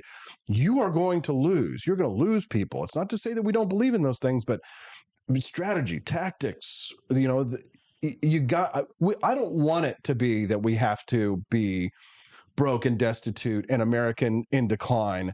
I don't want it to collapse, and before we have to have libertarian principles and bona fides. That might need to happen, but I'm not going to root for America to fail. I'm not. And, I think we were just talking during one of the breaks about why some of our favorite liberty-loving elected officials would never be president, and it's because they don't. And that, I think, is the difference with Javier Milei, is that he not only, is the nerd, he's the I can't speak. Economist nerd. Thank you. Yes. I can't talk. But he's also cool. He's like a rock star. He's also cool, right? And he makes them think about what they are against, while at the same time bringing them hope. about what Yes. it could be. And I think you need the mixture of all of those things. And he has it. And he explains the economics so well. Here's Right. another clip of him talking about the fallacy of public works. He says, look at this. They say public works creates jobs. That's false. Love that. That's false because how is that public works financed? It's financed with taxes. I mean, and the reporter says that's people's money. He says, exactly. You are reducing the purchasing power of people so the state can do that. But in truth, people would have spent this money on something else and would have generated private employment of better quality at a greater productivity in another part of the economy. And that's assuming politicians don't have porous hands, you know. And that's a very strong assumption that nobody checks. Well, what's better? You spending your money by yourself or someone else is spending it for you? Reporter says, I see when the state spends it for me, they get the credit. For example, for creating a new route. He says, true, but it means less productivity and advancing over individual liberties. And they have porous hands, holes in their hands, right? That means corrupt politician down there. Mamma mia, Javier Milei. So sexy. You know, and see, this is the thing that we hear so much in the United States right now is that people think of taxpayer funds as government money. Yes. It's as if when you hand it over to the government or they take it to you from you through your paycheck, they like it's theirs now. And we have people in Missouri who are on the right even who say with regard to the public education system, well, that's the government money, so it should go to government funded schools. I'm like, what? No, that's our money. Yeah. That makes no sense. Yep, for sure. We're headed into the final quarter of the Wake Up America show. We've been loving having all of these people joining us today. Hundreds and hundreds, 850 people watching us live. Huge. This is huge for us. Good morning. We're glad to have you here. Click like and subscribe to the channel. And just an FYI, if you'd like to have your voice heard on the Wake Up America show, we do have a text line. You can text the show anytime, night or day, at 573-319-1586. That's 573-319-1586. Will Run Riot over in the Rumble live stream says, yeah, he's 38, and the things he hears from most people around his age, and especially younger, paint a bleak picture. Not on the Wake Up America show, bro. We keep it up light and we keep it optimistic up here. Maybe it's because of all the caffeine, but you know, I see the good in people. I see the possibilities of change. There are certain things that I think are probably a waste of time and that need to be denigrated and say it's time to stop, you know, running on a third party ticket for no purpose and, you know, running vanity campaigns and things like that. We probably need to take the money that's being spent, the energy that's spent on a third party and push it towards something else. We need to be far more strategic with it. Yeah, for sure. If you're going to do a third party campaign, it needs to be far more strategic for sure. But for the most part, I see us winning victories in different places. Every day I see little victories that are being won. Somebody was posting the other day, they were doom posting about like, what has the Supreme Court ever done? Or there was something that's like, what has been done for liberty in the last 10 years and all? I'm like, Bruin, McDonald v. Chicago, right? There have been numerous religious liberty cases. Oh, huge wins. Yeah, Yes. tons of stuff. What about Roe versus Wade, for God's sakes, right? Give it up. But Gorsuch. Yes. Give it up for Gorsuch. We love Gorsuch.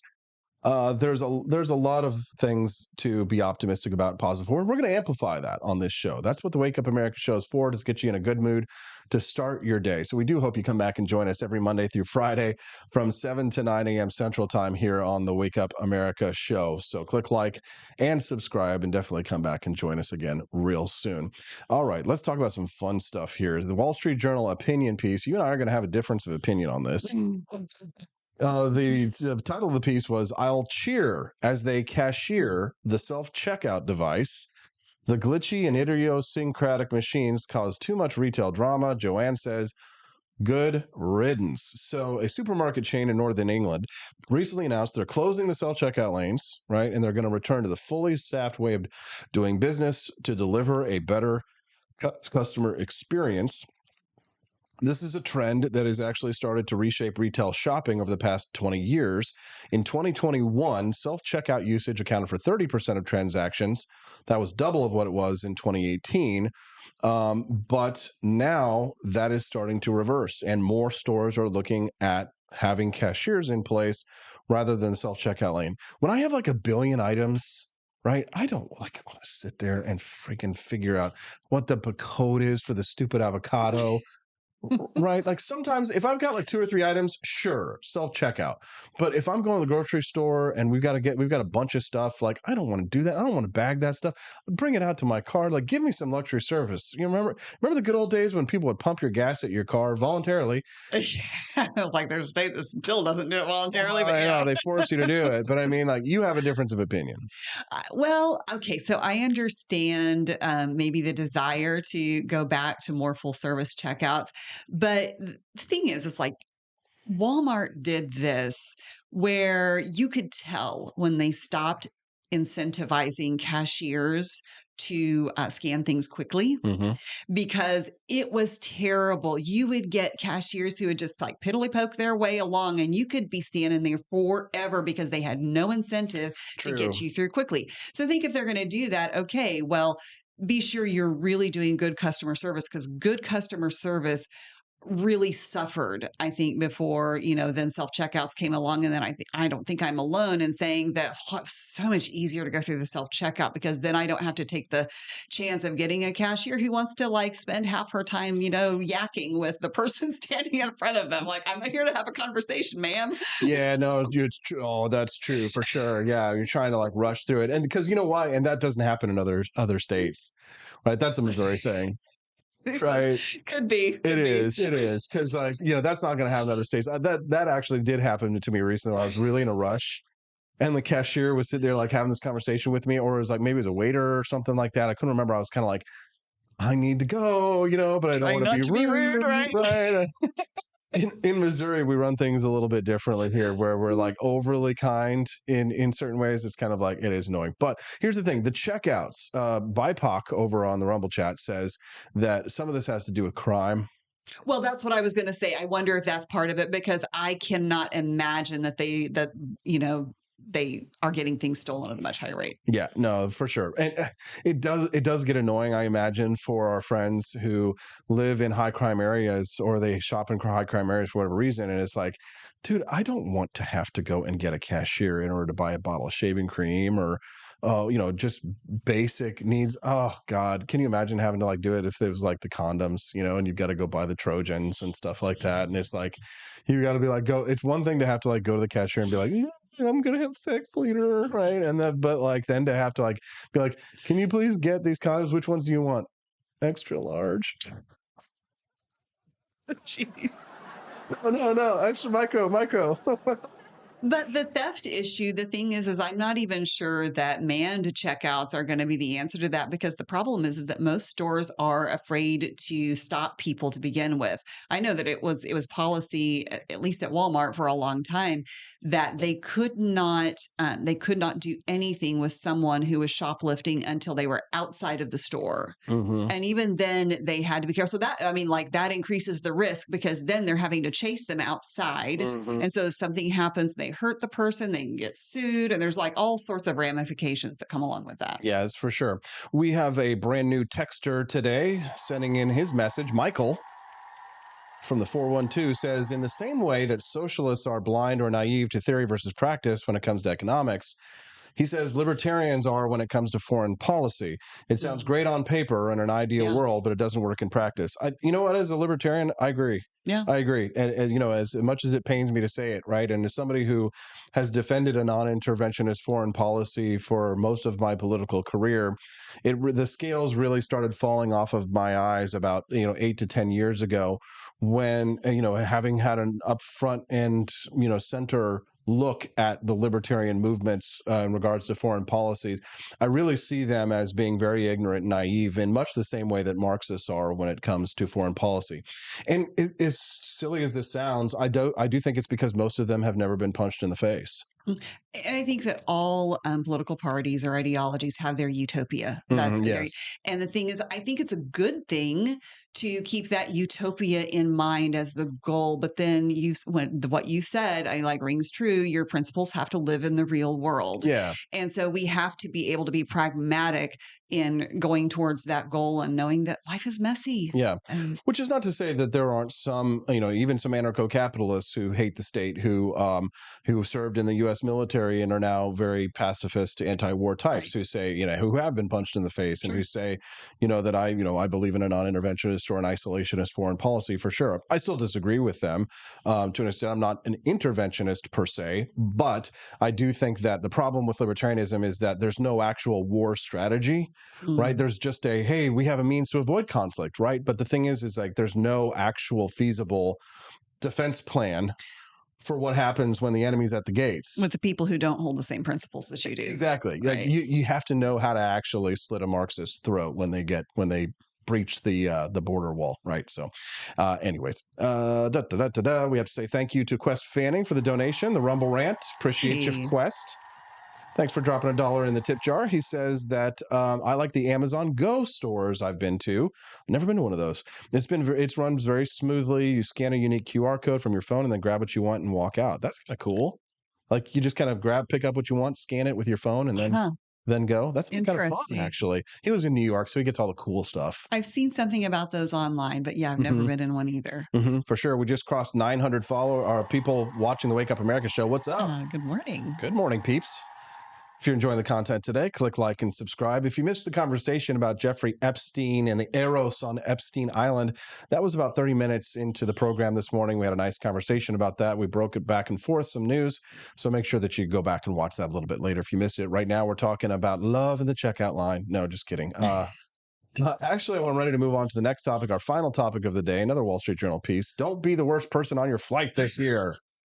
Resolutions around boarding bins and deplaning can make plane travel better than anyone. So the question about, is it okay? Here's the first question. Lowering your seat back, right? Leaning your seat back. Okay, so I'm going to go first and say it's okay to put your seat back. And I'll tell you this. When I get on a flight after about an hour and a half, my lower back starts like cramping like crazy from sitting up straight like that, right, for so long.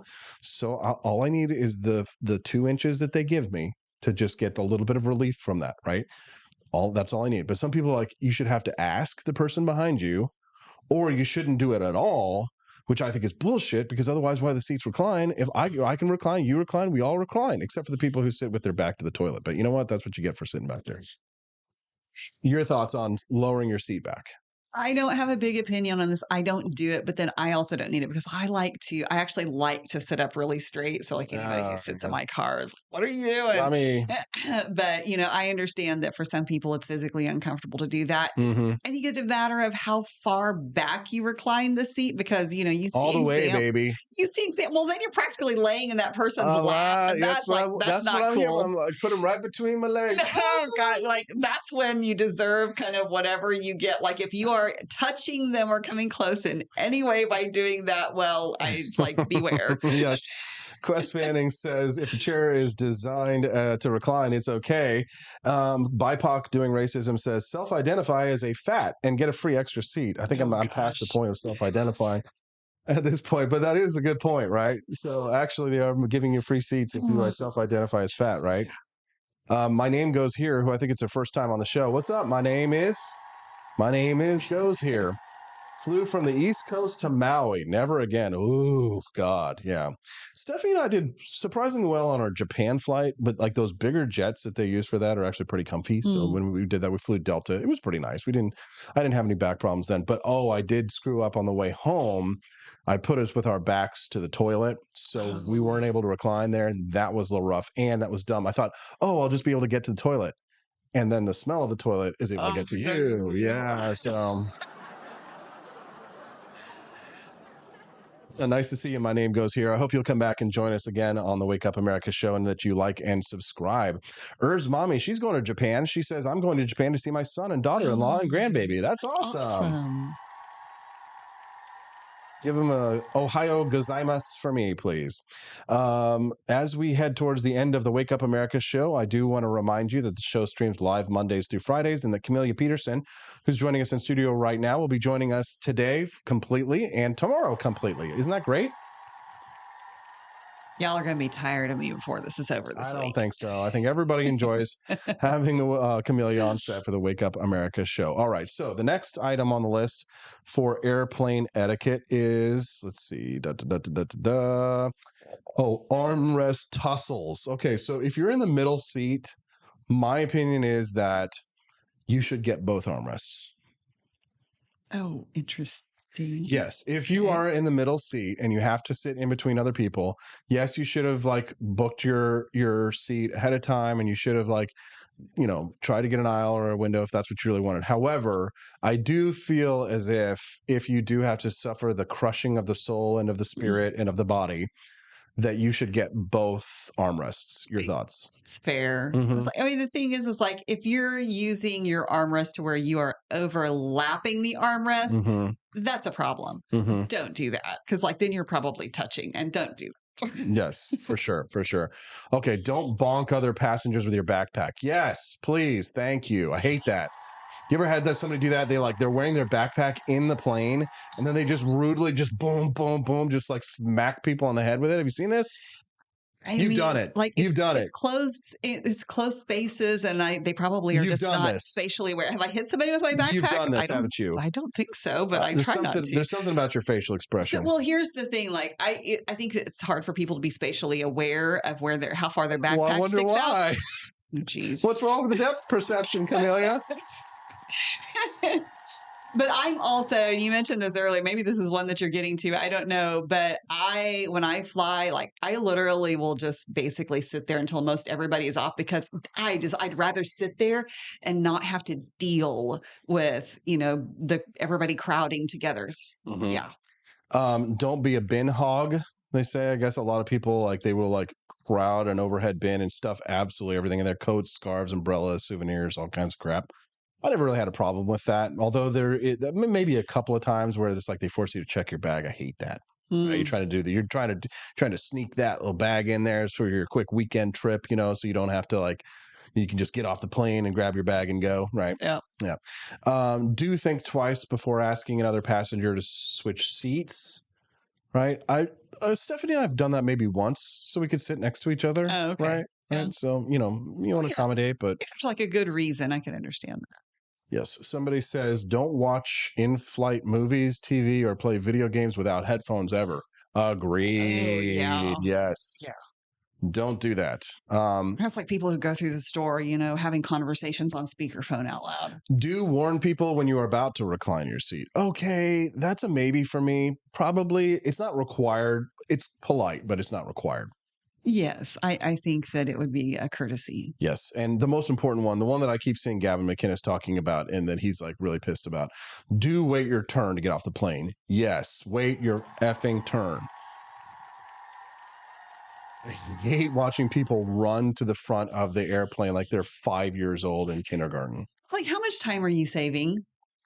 Not much. Right. Not that much, to be honest. They're just seeing everybody off who's there with you, right? It makes you hate you. And then you see that person again on your next flight, your connecting flight, and you're just like, you, right? So anyways, it's been a great show.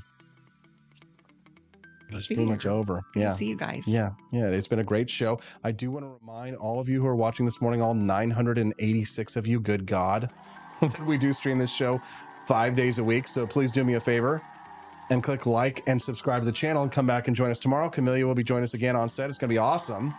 Yeah, don't stink like a bastard, says Weird Sanchez 69. Very good one. Very funny. When Thank you you. come back tomorrow, don't stink like that. Yes. We may not know it, but you will. Take a shower before you get on the plane. Thank you very much. We appreciate that. All these new friends. P-Zone 63, Oxford, Florida. What's up, Florida? How you doing? Horatius, Guocas, Clementine, all of our friends already know to click like and subscribe, but make sure you do it as well. And visit ap4libertyshop.com where you can get awesome, exclusive Javier Milei merchandise. All our Javier merchandise is designed by yours truly. That's me, AP for Liberty. Check it out at ap4libertyshop.com. You can also get delicious founding flavors. Chamilia, lift it up for us. Show us all the delicious coffee that we have. Thomas's Panel. Come on, Vanna White. There you go. We're drinking Adams's Patriotic Perk. There he is in Boston Harbor. Yep. Absolutely delicious. Thomas's Painkiller. That's my favorite. So good. Which one is this? Which one is this one right here? What do you have? That's Washington's Revolutionary Roast. This is the medium roast. Yes. That one's got 5 stars over at AP for Liberty Shop. Jeffersonian Java 4.7, Electric Elixir 4.9. You can get these exclusively at ap4libertyshop.com. We are a family-owned business, and we like to think that all of our friends together are a little bit of a family here, even though Peter's sons on set right now are of different lineages, S-O-N and S-E-N. Chamilia, anything else you want to say before we leave? We're the Swedish one. You're the Swedish, and I am the Danish, yeah? All right, Chamilia, last words before we go. Have a great day, everyone. Go out and get off your keyboards and do something. Yeah, do something like fight for liberty, just like we do here on the Wake Up America show 5 days a week. We'll see you right here tomorrow at 7 a.m. Central sharp on the Wake Up America show at wakeupAmericaShow.com. Bye.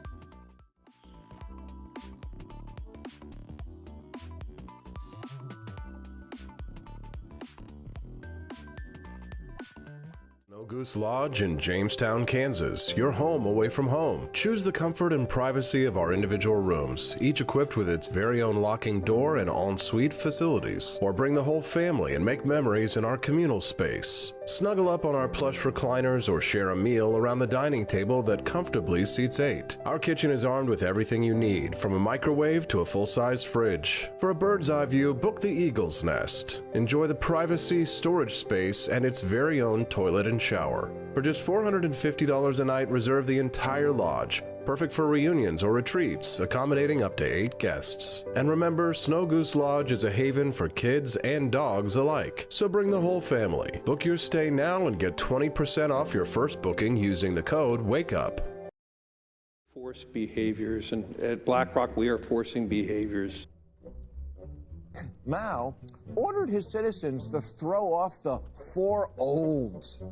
Old thinking, old culture, old customs, and old habits. So, your whole life went in the garbage overnight, no biggie. And those who resisted were attacked by an army of purifiers called the Red Guard, who went around the country putting dunce caps on people. Yeah, who didn't take to being a new kind of mortal being. If you don't force behaviors, whether it's gender or race or just any way you want to say the composition of your team, you're going to be impacted. Well, things haven't been so sweet for Ben & Jerry's after the company posted an anti-American tweet, a few of them, on the 4th of July.